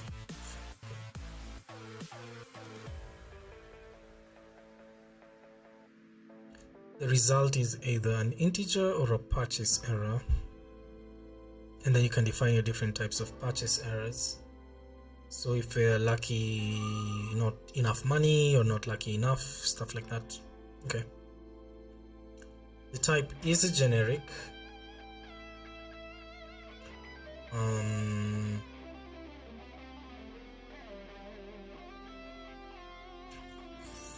The type is a generic with two type parameters, one for the success value and one for the error. So we have to pass both of them here. With this, the results can hold any type for success and failure. Okay. Commonly, a Gleam program or library will define a custom type with a variant for each possible problem that can arise. Nice, I think that's a good way. So this is like the error ways to do it. This is advantages of expectations, as you can immediately see what if any errors a function can return, and the compiler will ensure they are handled. No nasty surprises with unexpected exceptions. Cool.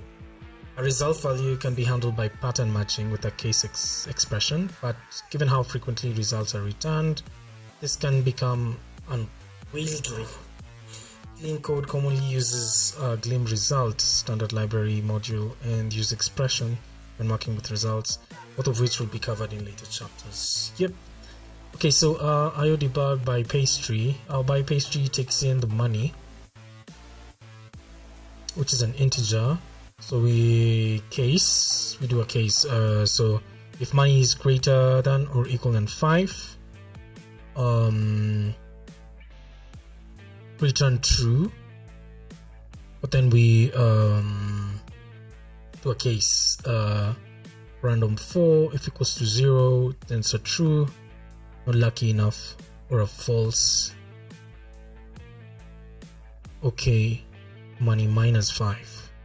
False, not enough money, required 5. Okay, so if we do a 10, not lucky enough comes here. Yeah, that will always be like a not lucky enough. 8, so let's like do that again and see. So first time we got an okay this time.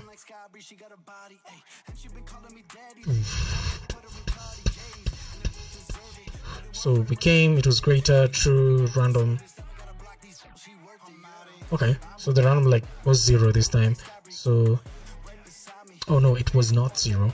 So false. Okay, minus 5, so that's like 10. Minus 5, so we got an okay 5. So it's just debugging the result. Oh, okay. Not enough money, required 5. Okay, nice.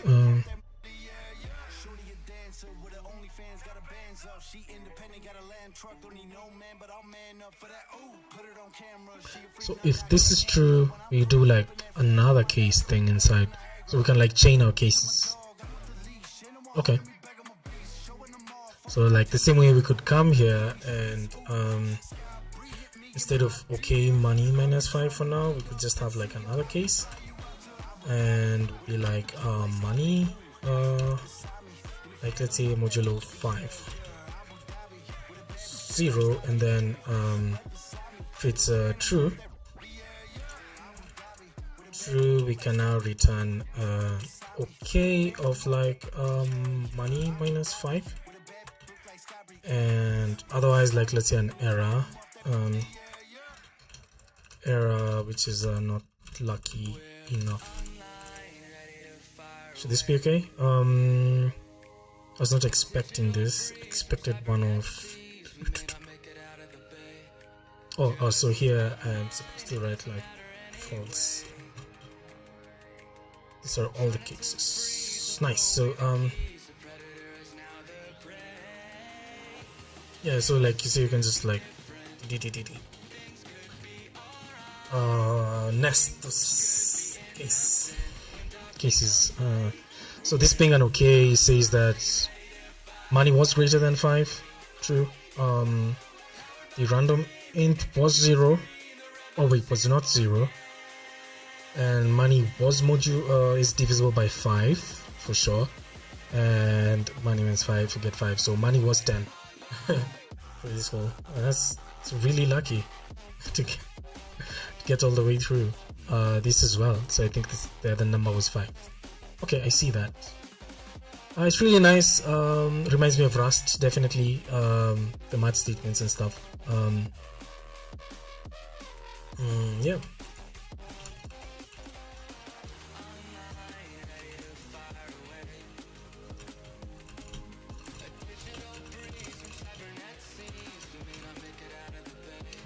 Cool. Nice. So results, cool, nice, and like the pattern matching stuff going on. You like that? Bit arrays. Actually, I'm very curious to see how all this like translates to JavaScript, because Gleam does compile to JavaScript. Yeah, that'll be really interesting. Maybe start writing TS the way Gleam does, but yeah, definitely a bad idea. But like, yeah, yep. Let's check it out. So beta arrays represent a sequence of ones and zeros and are a convenient syntax for constructing and manipulating binary data. Beta arrays. Nice. Okay. Ooh. Nice. Convenient syntax for constructing and manipulating binary data. Each segment of a beta array can be given options to specify representation used for that segment. Size, the size of the segment in bits. Units, the number of bits that the size value is a multiple of bits. Bytes float, 64 bits floating. Nested byte aligned beta array. Okay, an int with a default size of 8 bits, big endian, little endian, endianness, native, the endianness of the processor, nice, UTF-8 encoded text, 16, 32, UTF-8 code point, okay, a UTF-8 code point, so we can just look for emojis and stuff, right? Is that a Unicode input code point? Okay, blah blah blah, signed, assigned number, unsigned. Multiple options can be given to a segment by separating each with a dash. X unsigned, little size. Interesting. Beta arrays have limited support when compiling to JavaScript. Yeah, not all options can be used. Full beta array support will be implemented in the future. That's nice to hear. For more information on beta arrays, see Erlang's bit syntax documentation. So let's just see what's going on here. This is an 8-bit integer. In binary, this is what it is. IODebug 3. IODebug this equals to 3 size 8.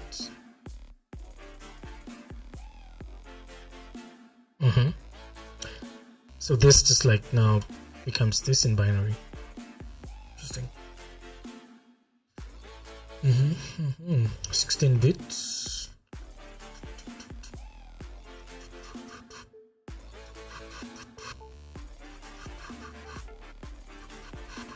So is this number like 16 bits? A bit array of UTF-8 data. IODebug hello Joe. So we have this in UTF-8, and then this is a H, capital H E. Okay. Interesting. Concatenation, first bits, second bits. Nice. Okay. I'd really like see how can you this like not manipulate, like leverage this info. I rarely work with like bit arrays. It's time to lock in and like use it more. Yeah.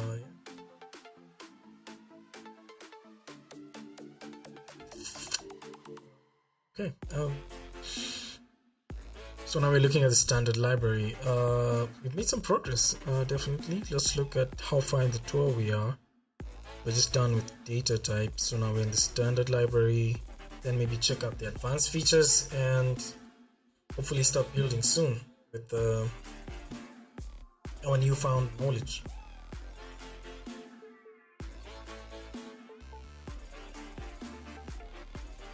Okay, let's start with standard library. See how that goes.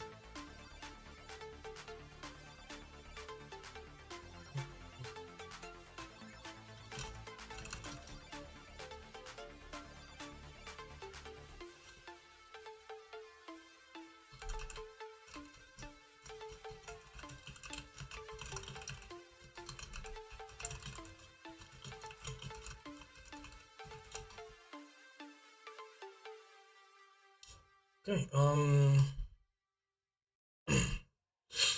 the Gleam standard library is a regular Gleam package that has been published to the Hex package repository. You could opt to not use it if you wish, though almost all Gleam projects depend on it. Okay. All of the modules imported so far in this guide, such as Gleam.io, are all from the standard library. All of the documentation for the standard library is available on the Hex docs. We'll go over some of the most commonly used modules now. Okay.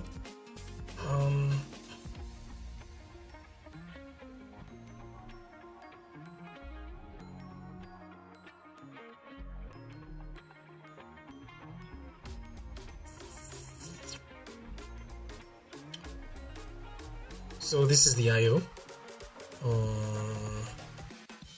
We've seen that. You can print line or debug, right?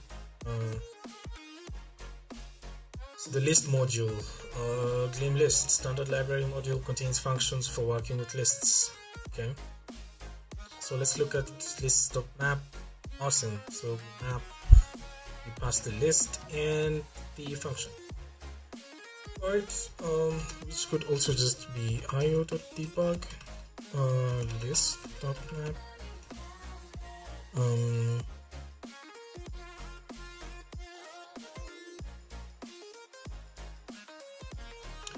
This so let's do like ints io.debug. Let's try and see if this makes sense. Ints, and then we map that to list.map. Then we pass the function. So in this case, this being this.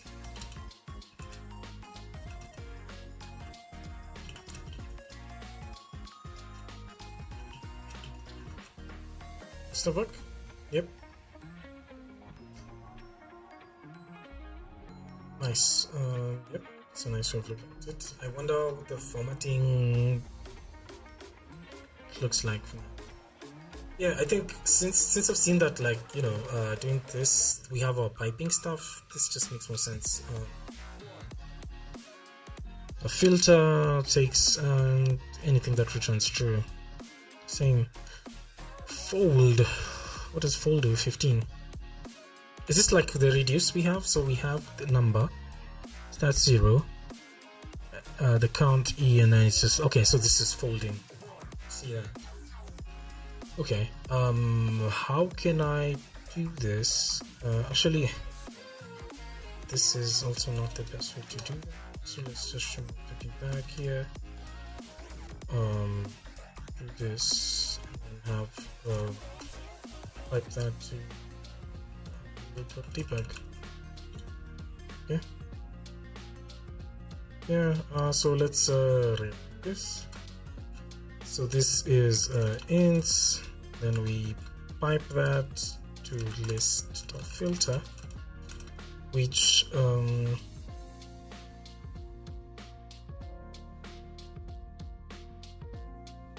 expected 2 arguments, got 1.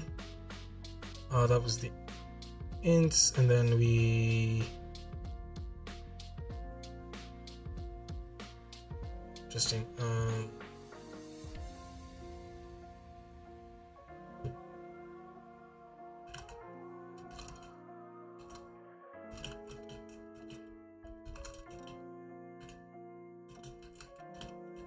Okay. So the filter is doing in this case, and then we debug it. Okay.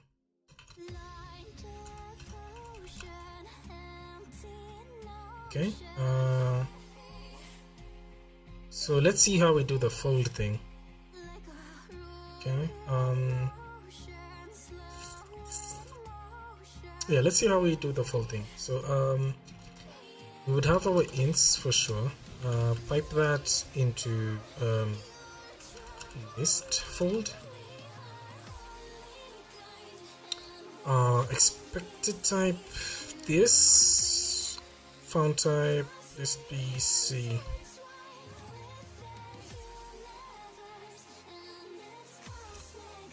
So I think we pass 0 and the function.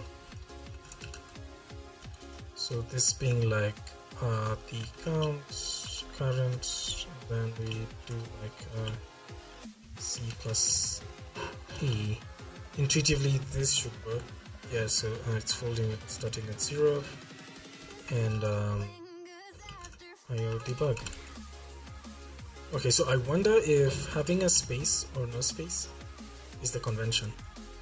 We'll just check that once we jump into like once we set up like our development environment for that.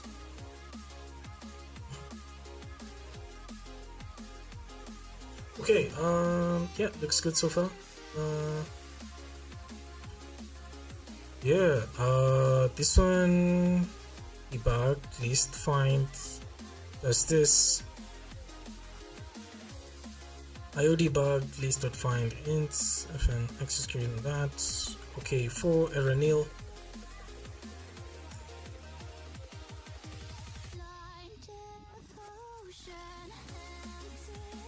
Find returns an option, right?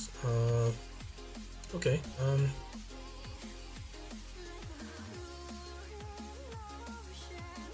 You try and rewrite that. Okay, let's see. So we start with ints. Pipe that to like list.find and pass a function,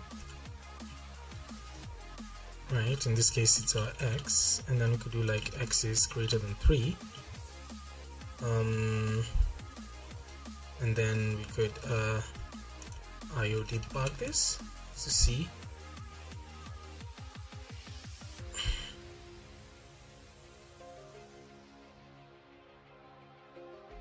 So where is this IO debug list find?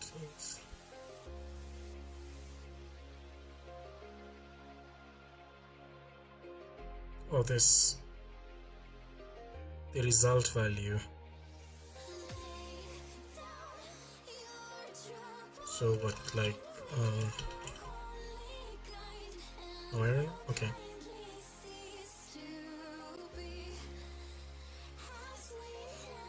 So let me okay, I just have to do it manually.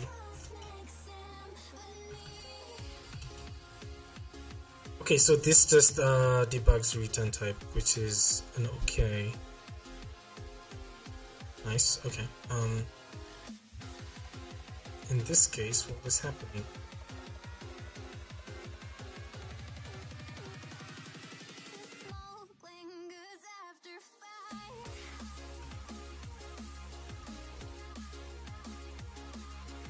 So it's an error nil. Okay, oh, because of this condition. Okay, nice. Makes sense.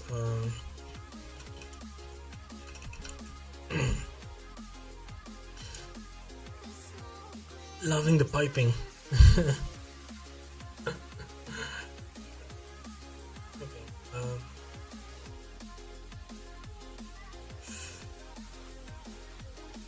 It's worth getting familiar with all the functions in small when writing Gleam code. You use them a lot.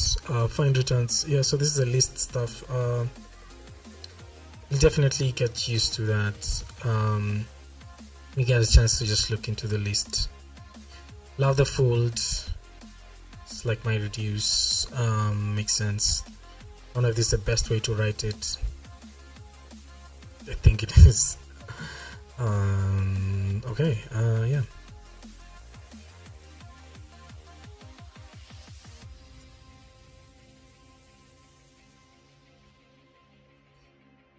Yep, I think let's look at the next module, result module. Okay, the Gleam result. Did the last one need a Gleam result? No, but like the return types were results. Like from this case, you could just infer that without having us to import that module. So yeah, let's look at the result module. Result map. Result map error. Interesting. Result try. So we have the map, we have the try, we have an unwrap. Okay, and we have a pipeline. And parse this result map int absolute value, result try, int remainder, IO debug. Interesting. Let's see, because interesting things are happening now. So the Gleam standard library module contains functions for working with results. Gleam programs will make heavy use of this module to avoid excessive nested case expressions when calling multiple functions that can fail. Cool. Map updates a value held within OK of a result by calling a given function. If the result is an error, then the function is not called. Okay.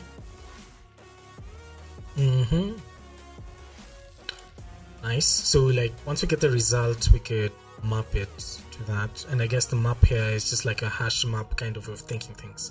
If it's an OK, then do this. Error won't do anything, and sometimes we just have a result.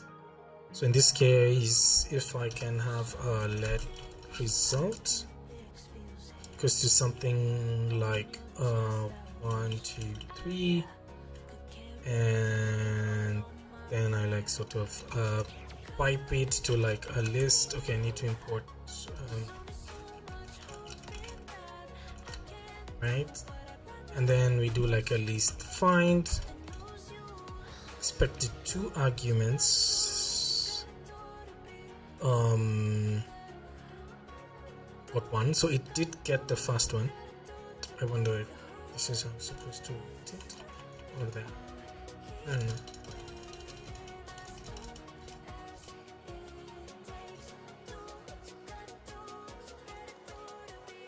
So let me find x, and I am looking for like x to 5.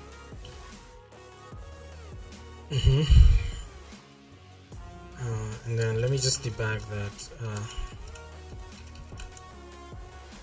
So the first one is error nil. Cool. We get that.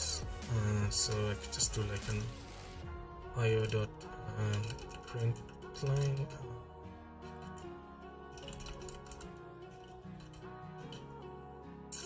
Okay.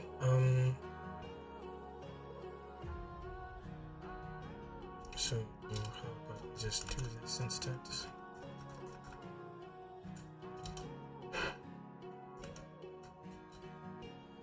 Okay, so that's our result. It's an error nil. And then when we come here, if we map result, same to this.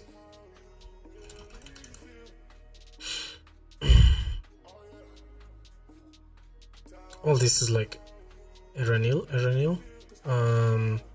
But let's say we have like let results 2, same sort of list. Okay, and we pipe it to list dot find fn x.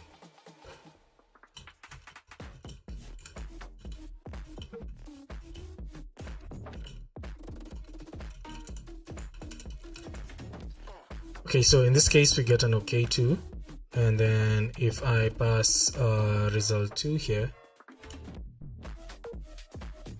our answer is OK 4. Makes sense, yeah? So it does work. Map on a result. Love that. That's good. That's good. Which I believe could be also rewritten as this. Altered map with the fn x with the anonymous function that multiplies it by 2, and an IO debug right there. So we get the same thing. Just pick out the last thing before try. Cool. All looks good so far. Enjoying it.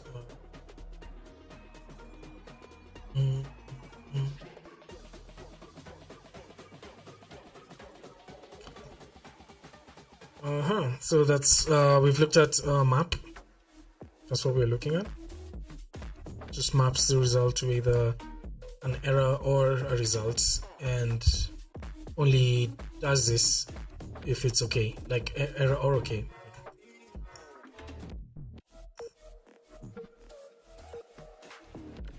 and this is done to update the value. Okay.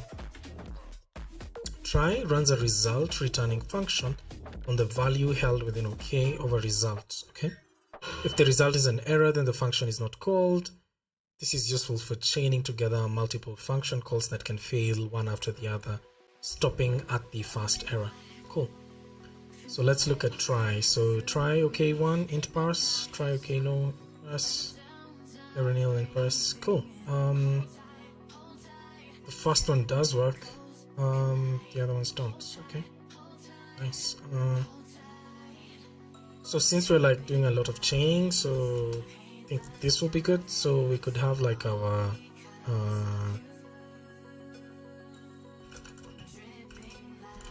result to be like okay, and then chain this to a result. So try with an int parse. Okay, makes sense. Okay, so I'm trying to figure, because this int parse does take something, but we need to pass the to that.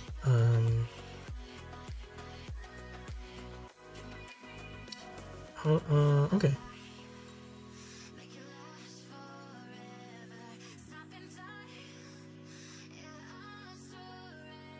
Okay. So we do try that in parse, and then let's do an IO debug. So let's just do and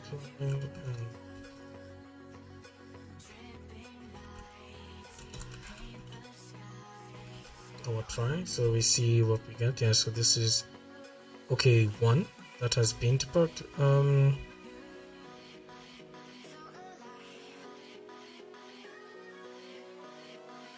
In parse returns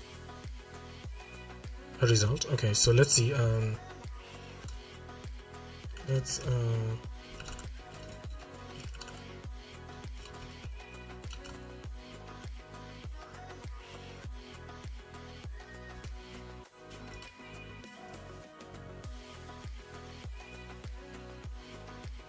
so what's going on here? This function does not accept the piped type. The argument is result, but function expects a string. Okay.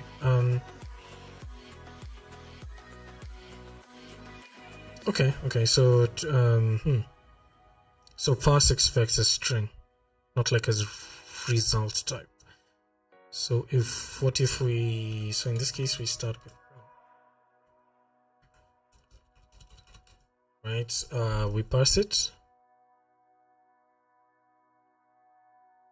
So the try now has the issue because it expected result int nil, and it got result BC. Okay, so let me do a debug here.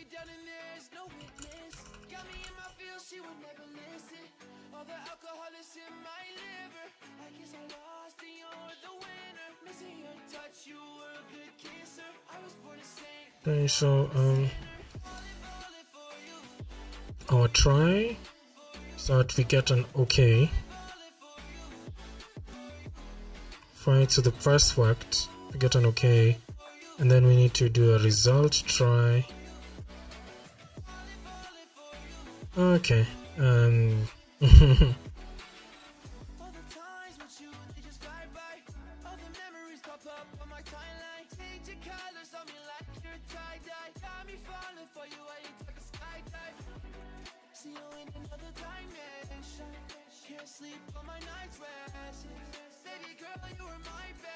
or is it where we do that like results and then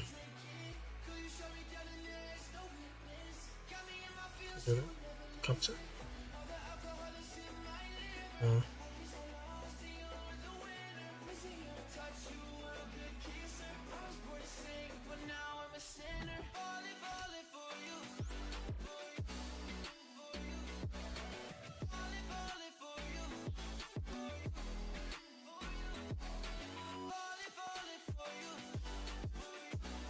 try.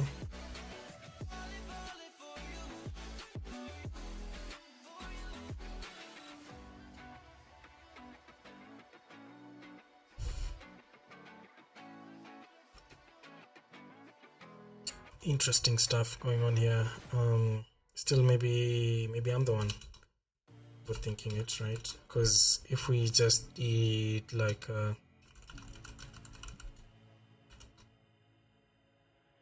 for that, could start with like an int pass, and then whatever's being passed could be like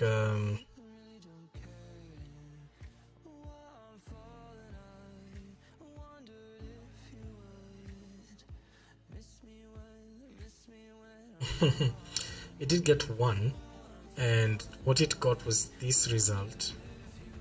So you want to try this.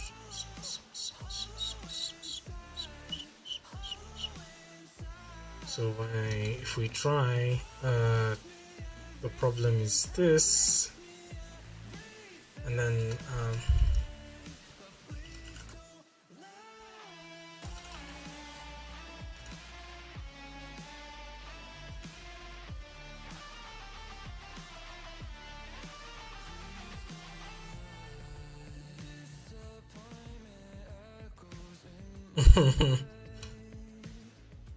yeah.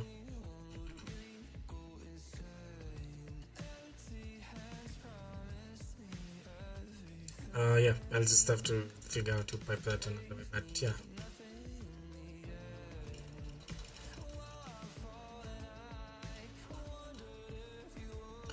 Let's look into a wrap. Unwrap extracts the success value from a result, or returning a default value if the result is an error. So, okay, I guess what I was really thinking of was the unwrap, because if it's an okay, returns the default, returns this, so that string, it just returns the default value. Okay, really, yeah, that's really helpful. So pipeline, so we have a map, result map into absolute value. So this comes, so this one is parsed, we get the absolute value, should be 1 2 3 4, and it tries to get the remainder. I guess this is if you divide that with 42, and then it debugs the remainder. Okay, it's nice.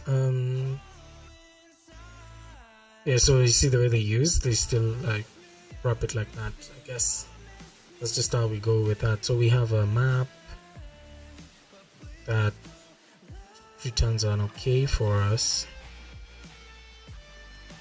If you remember how maps work, if it was an okay, so this means if this one was an okay, it does the absolute value thing, then tries the remainder thing, and then debugs if it's an okay. Nice. That looks good. So that's the result module. We have a dictionary dict module. Scores, dict from list. It's a list of tuples for sure. Lucy 13, Drew. So their scores. If you debug that, we have a list. Dict from list. Scores. It's a dict from list. Okay. Then scores equals to scores. Insert Bushra. Insert Darius. But delete Drew. And then scores have Darius Bushra. Lucy with no Drew. Okay, that's nice.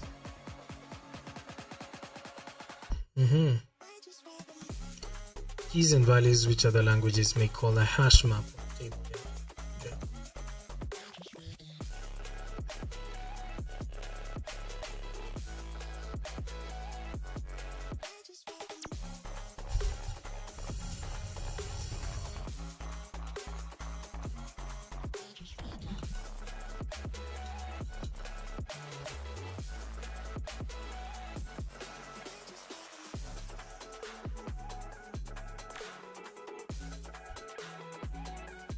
do we access a hash map?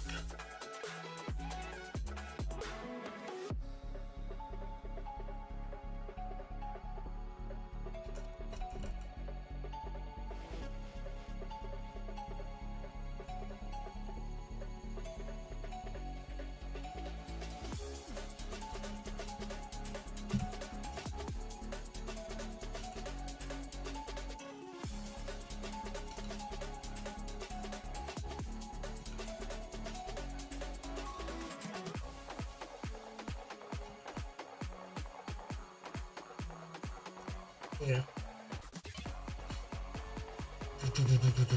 I think we can just look at it and see how do we access things in a dictionary. If you have a dictionary, pass it through a case statement or something. Combine dict, other dict with function. Let A from list, B from list.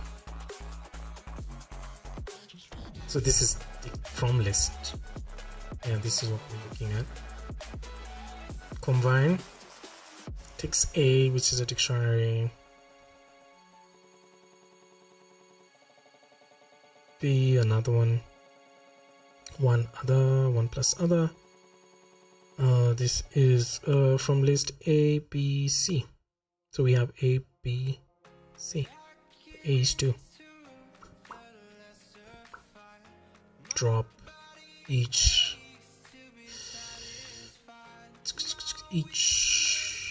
dict key value. Okay,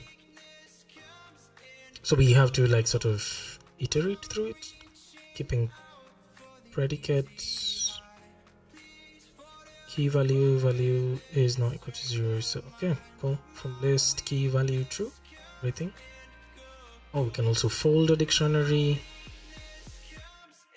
From list get. Okay, so this is how we do a getter. New insert get A, returns A. Get B, it's a nil. Okay, has key. Nice. Is empty keys, returns only of keys. Map values. This is everything. Merges 2 of them, maybe 2. I think picks the last one, I guess. Yeah. Now creates a new dict from a pair. Given dicts combining their entries. If there are entries with the same keys in both dicts, the entry from the second dict precedes. New size gives you the size of the dictionary. Take creates a new dict from a given dict, only including any entries from which the keys are in a given list. Okay, from list this, take B. Okay, to list, missing an absurd. Oh, to list is now the inverse of from list. Okay, absurd.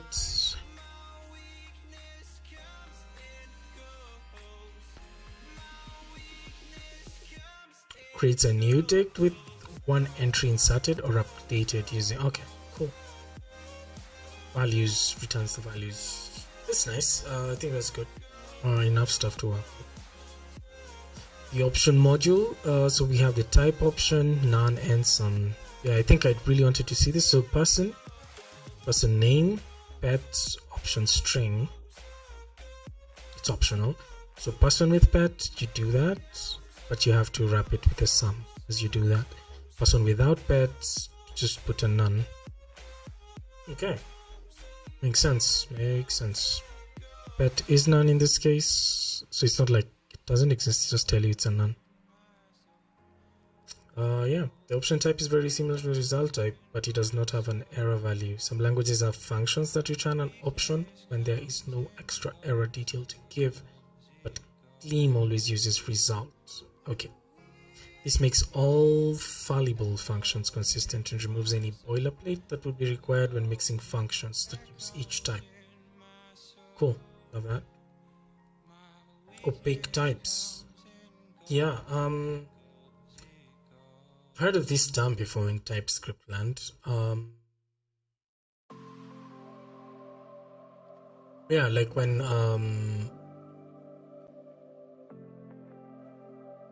what are they called? It's like these functions that type checking sort of functions. I believe that's what it was. So a new case I0, if it's true it's a positive int I, if it's a false, positive int 0 to int. Okay, so positive new 1, 0 new 0, negative new negative 1 to int positive. Yeah, so that would be like 100. Pub opaque type positive int inner integer, and then you have your new function that returns a positive int. To int that takes in a positive int, returns an integer. But inner.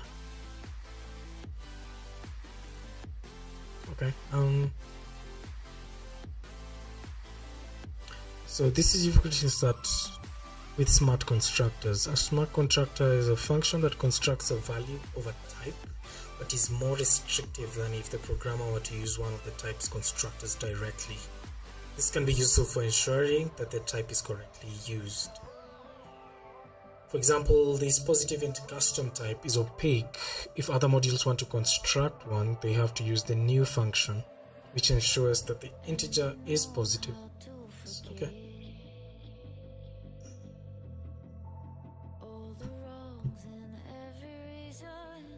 I think that's cool.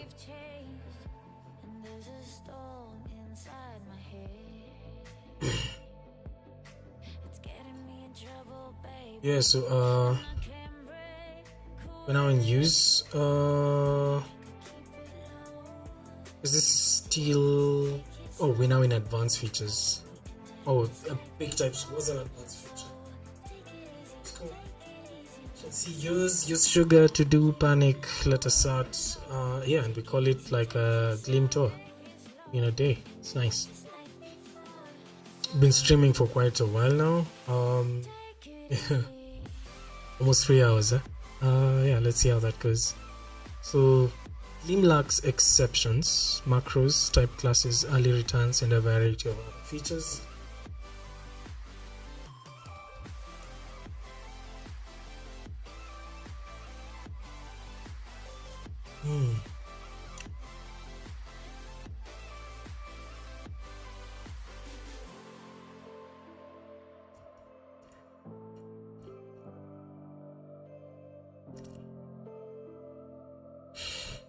Okay, let's learn about use. Gleam lacks exceptions, true.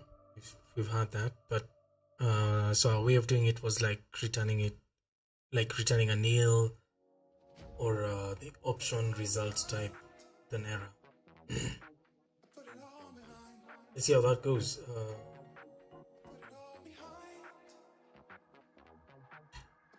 Macros, type classes, early returns, and a variety of other features. Instead, going all in with just fast class functions and pattern matching. This makes Gleam code easier to understand, but it can sometimes result in excessive indentation. Yeah, true. Yeah, we see that. Gleam's use expression helps out here by enabling us to write code that uses callbacks in an unindented style, as shown in the code below. In the code in the window. The higher order function being called goes on the right hand side of the operator, the left pointing arrow. It must take a callback function as its final argument. The argument names for the callback function go on the left hand side of the operator. The function can take any number of arguments including 0. All the remaining code in the enclosing block becomes the body of the callback function. It's a very capable and useful feature, but excessive application of use may result in unclear code, especially to beginners. Usually the regular function call syntax results in a more approachable code. Okay, so let's see. We have with use and without use. Or function without use tries get username, then returns this other function with the username. tries get password, tries that with the password now, and then maps login, username and password, the greeting. If login is successful, the greeting will work. Okay, greeting, username. So with use, we do username, result, try get username, password, result, try get password, greeting, result dot map, login, username, and then it returns this. Interesting. So with use, we're even using use. Let me see. Or is that this is the use? Gleam's use expression. Or this use username, then use password,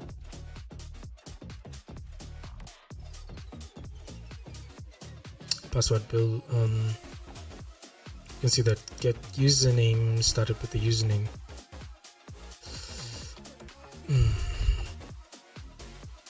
Get username just returns that. So whatever is returned here, we try it, and then that's our username. And then we try get password, get the password, and then log in, username and password. This is where we like use both of them. And then we have a greeting and username. Okay. Nice. Okay. Interesting. This is definitely advanced. To get this like mental model to map with this. Be interesting. The use expression is syntactic sugar for a regular function code and an anonymous function. This code use a b my function next a next b expands into this code.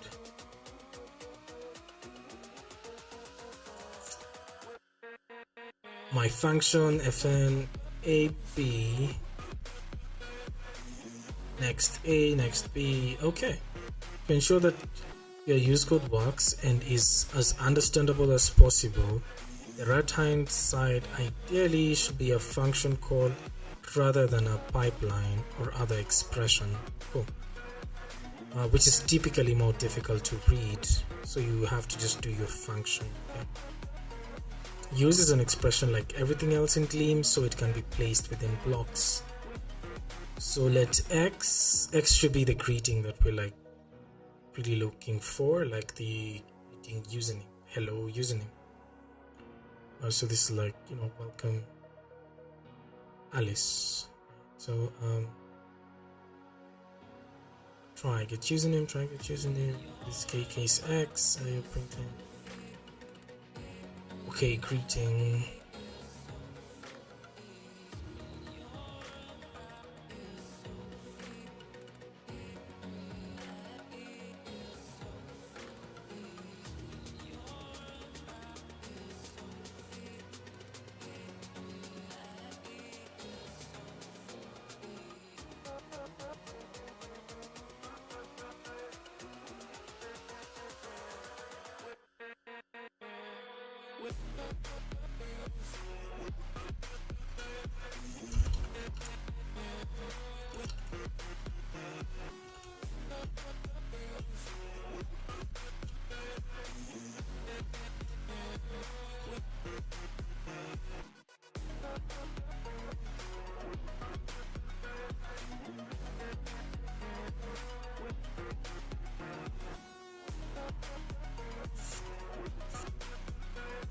Oh, okay, so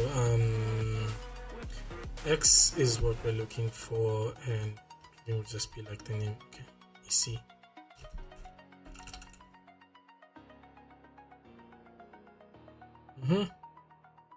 Use sugar to do. The to-do keyword is used to specify that some code is not yet implemented. Nice. I think I've seen this in Rust. It's like a map or something. The as some string is optional. Nice. Though you may wish to include a message if you have more than one code block marked as to do in your code. When used, the Gleam compiler will print a warning to remind you that the code is unfinished, and if the code is run, then the program will crash with the given message. The code is incomplete. Cool. like that. Panic. The panic keyword is similar to the to do keyword, but it is used to crash the program when the program has reached a point that should never be reached. Yeah, so if we get here, we just, yeah, this is crazy, right? So just panic, right? It's a nice way to ensure that we don't have like cases that are state that is unrepresentable. Yeah, exactly. Makes this invalid states unrepresentable. Invalid state should not be representable. It's a nice way of thinking through things, I believe. Yeah. Let assert. Let assert is the final way to intentionally crash your Gleam program. It is similar to the panic keyword in that it crashes when the program has reached a point that should never be reached. Let assert is similar to let in that it is a way to assign values to variables, but it is different in that the pattern can be partial. The pattern does not need to match every possible value of the type being assigned. Like panic, this feature should be used sparingly and likely not at all in libraries. So unsafely get the first element. This will panic if the list is empty. A regular let would not permit this partial pattern. Okay, let assert items return first. Pattern match failed, no pattern. Okay, so this is just, yeah, okay. I see how that just needs to be done very sparingly. The first part works, this one just crashes the whole thing. Externals. Okay, a type with no Gleam constructors. Okay, sometimes in our projects we want to use code written in other languages, most commonly Erlang and JavaScript, depending on which runtime is going to be used. Okay,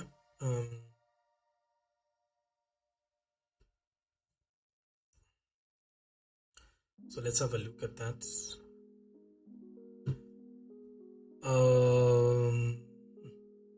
Gleam's external functions and external types allow us to import and use these non-Gleam code. I think this is very helpful. An external type, is this like the FFI thing, or is it just like a JavaScript thing? JavaScript in Erlang, like first class support for those runtimes, and then maybe the other FFI stuff, things are done differently. I guess we'll learn later.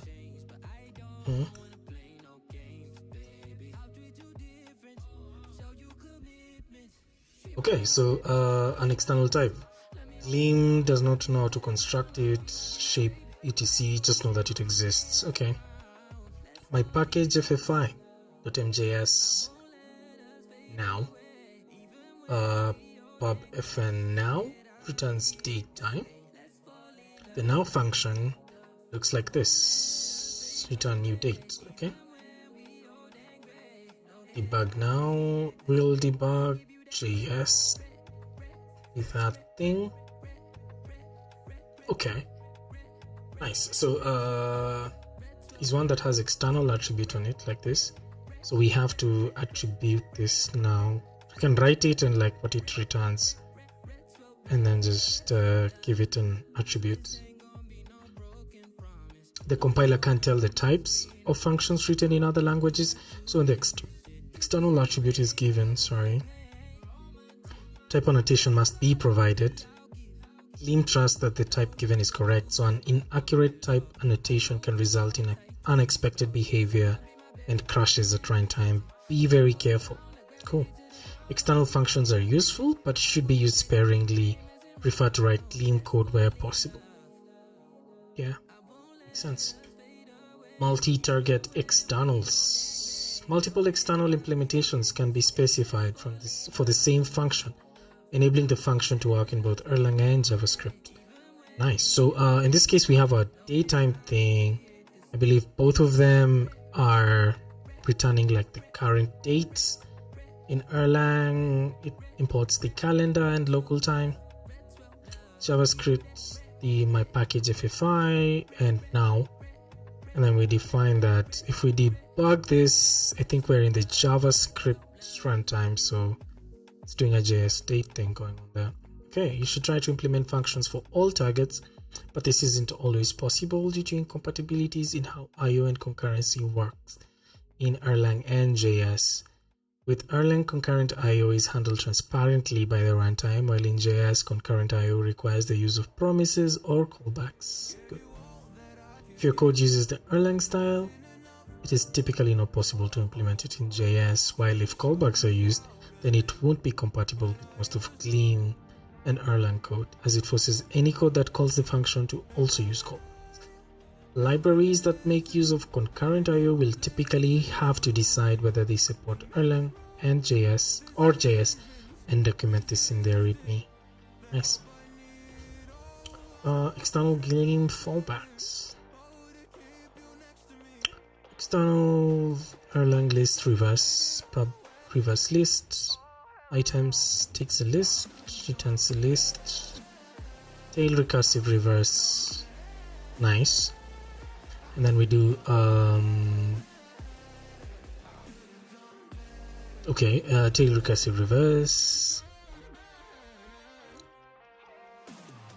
So this does the reverse, but like has a fallback for reverse list. What's going on?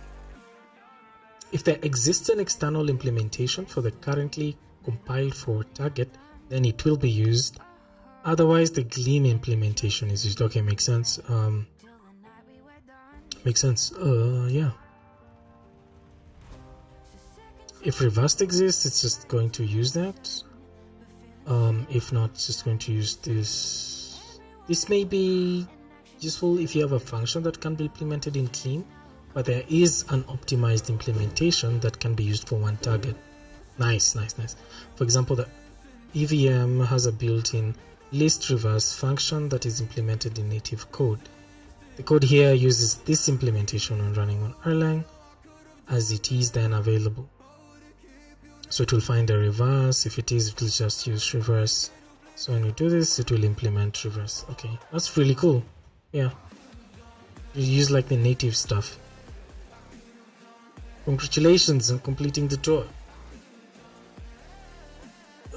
We did it. Amazing. So we read the writing Gleam guide and learn how to create and develop a Gleam project. Nice. And check out Exorcism. Let's see what they have going on for us. I want to learn and master Gleam. True. Can we explore the concepts about Gleam?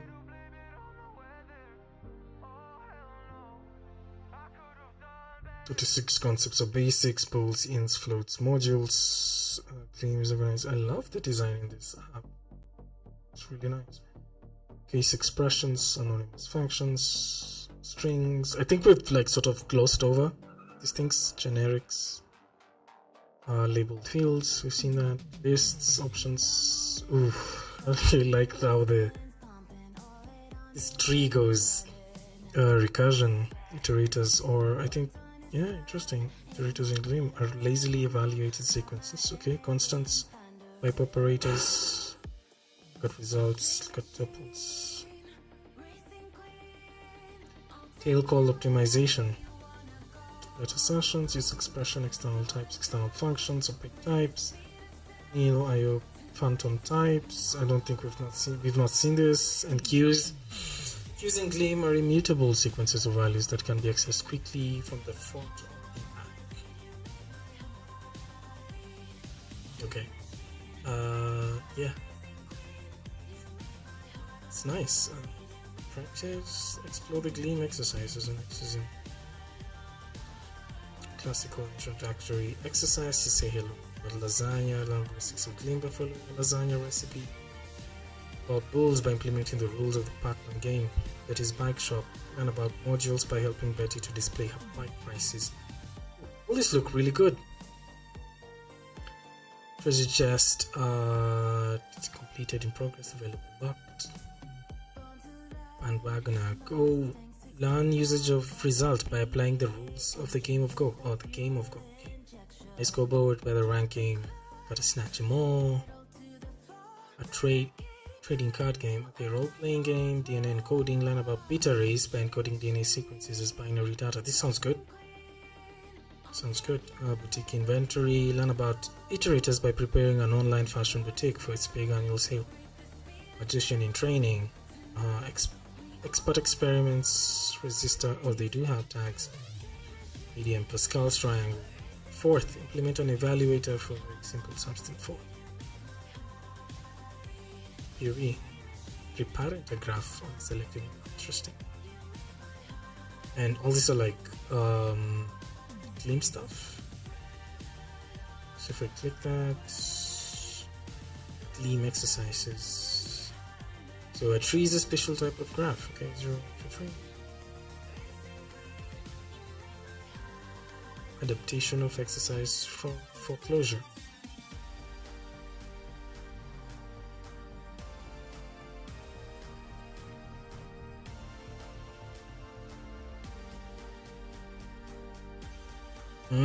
Interesting. See that. So 0 children in level 6, 2. So 6 we look at this, and then it will either go to 7 or 0. 7 is like a sibling, okay, and then 0. Then now the rest. 1, 3, 4, 5. Interesting. Okay, these all look really cool. Track access to 125 exercises grouped into 36 Gleam concepts. Automatic analysis of your code and personal mentoring. All 100% free. So it looks good.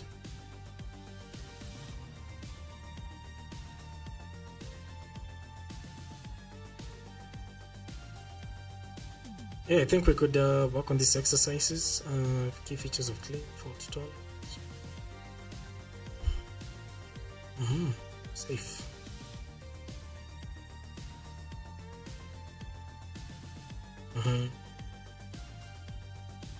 Think like a Gleam dev and how to write idiomatic code in Gleam. Once you've solved an exercise, submit it to your team. Nice. That's good, that's good. Cookie policy. Let's look at the terms of usage. Just so that we can know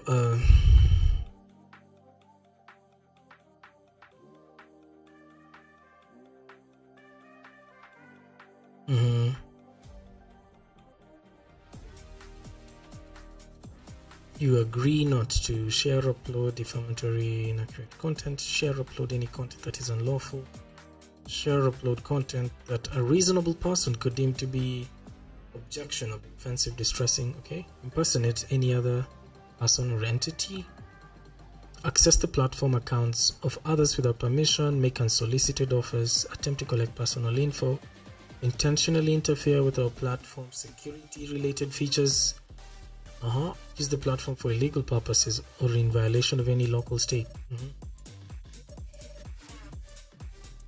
Nice. Removal, suspension, content permissions, and content delivered through our platform may be owned by us, contributed by a wider community of volunteers, or be contributed by users like you. You agree to abide by all copyright notices and restrictions contained in the content you access. We are committed to open source, and as a result, many of the resources in our platform are licensed under an open source license. You are free to reuse such content subject to that respective license. The following sections provide information about the different classes of our content in our platform. So all materials displayed on our website are copyright accessism. Where a resource does not appear to have a clear licensing statement, we could recommend that you check our GitHub source code. All of the access delivered through the platform have been built by a community of volunteers and are licensed mainly under the MIT. All of this content is available directly through Git repo. A specific license details can be viewed. Okay, user contributed content.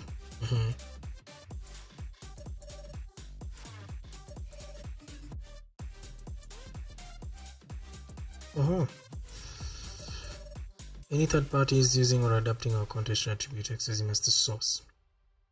attribution. It is a responsibility to ensure that your content you upload to the platform.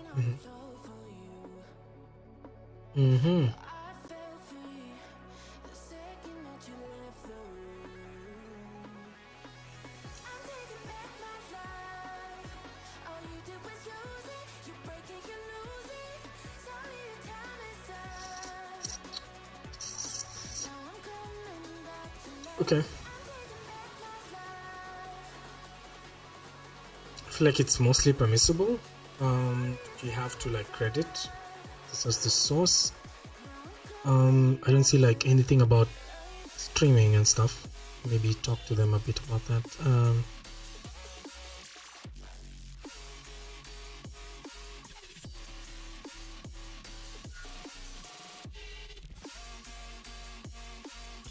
Nice. Okay, this is a nice. It's a nice thing to have, an accessibility statement. Just a keyboard. You should be able to navigate most of the site using speech record software. You should be able to listen to most of the site using a screen reader. Yeah, nice. Accessible. Our website is compliant with the WCA guidelines. Improving accessibility. We're always keen. If you find something that's not good enough, please open an issue on issue tracker, explaining what we need to improve. Awesome.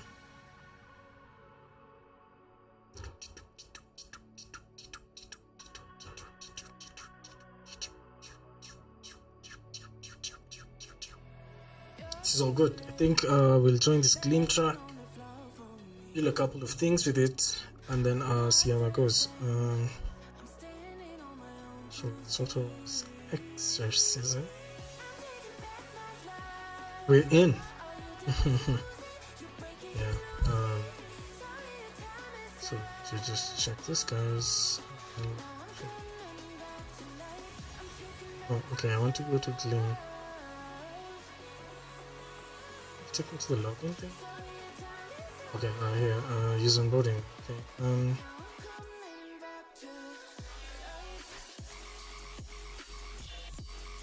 Okay, my TNCC by SA. Okay.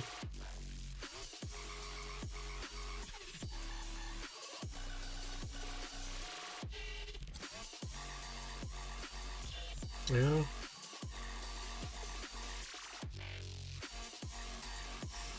To join the Gleam track.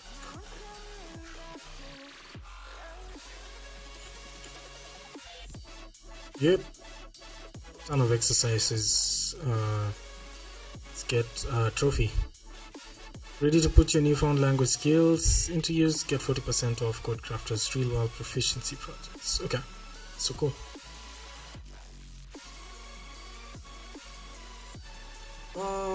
Yeah, man. We went through the Gleam Language tour, finished all of it. There's no next. That's amazing. I guess it's yeah, where do we take this new learned language, practice it and stuff, see where it takes us. So I'm gonna end the stream here. Thank you so much if you watched this far. Yeah, love you guys. See you in the next one.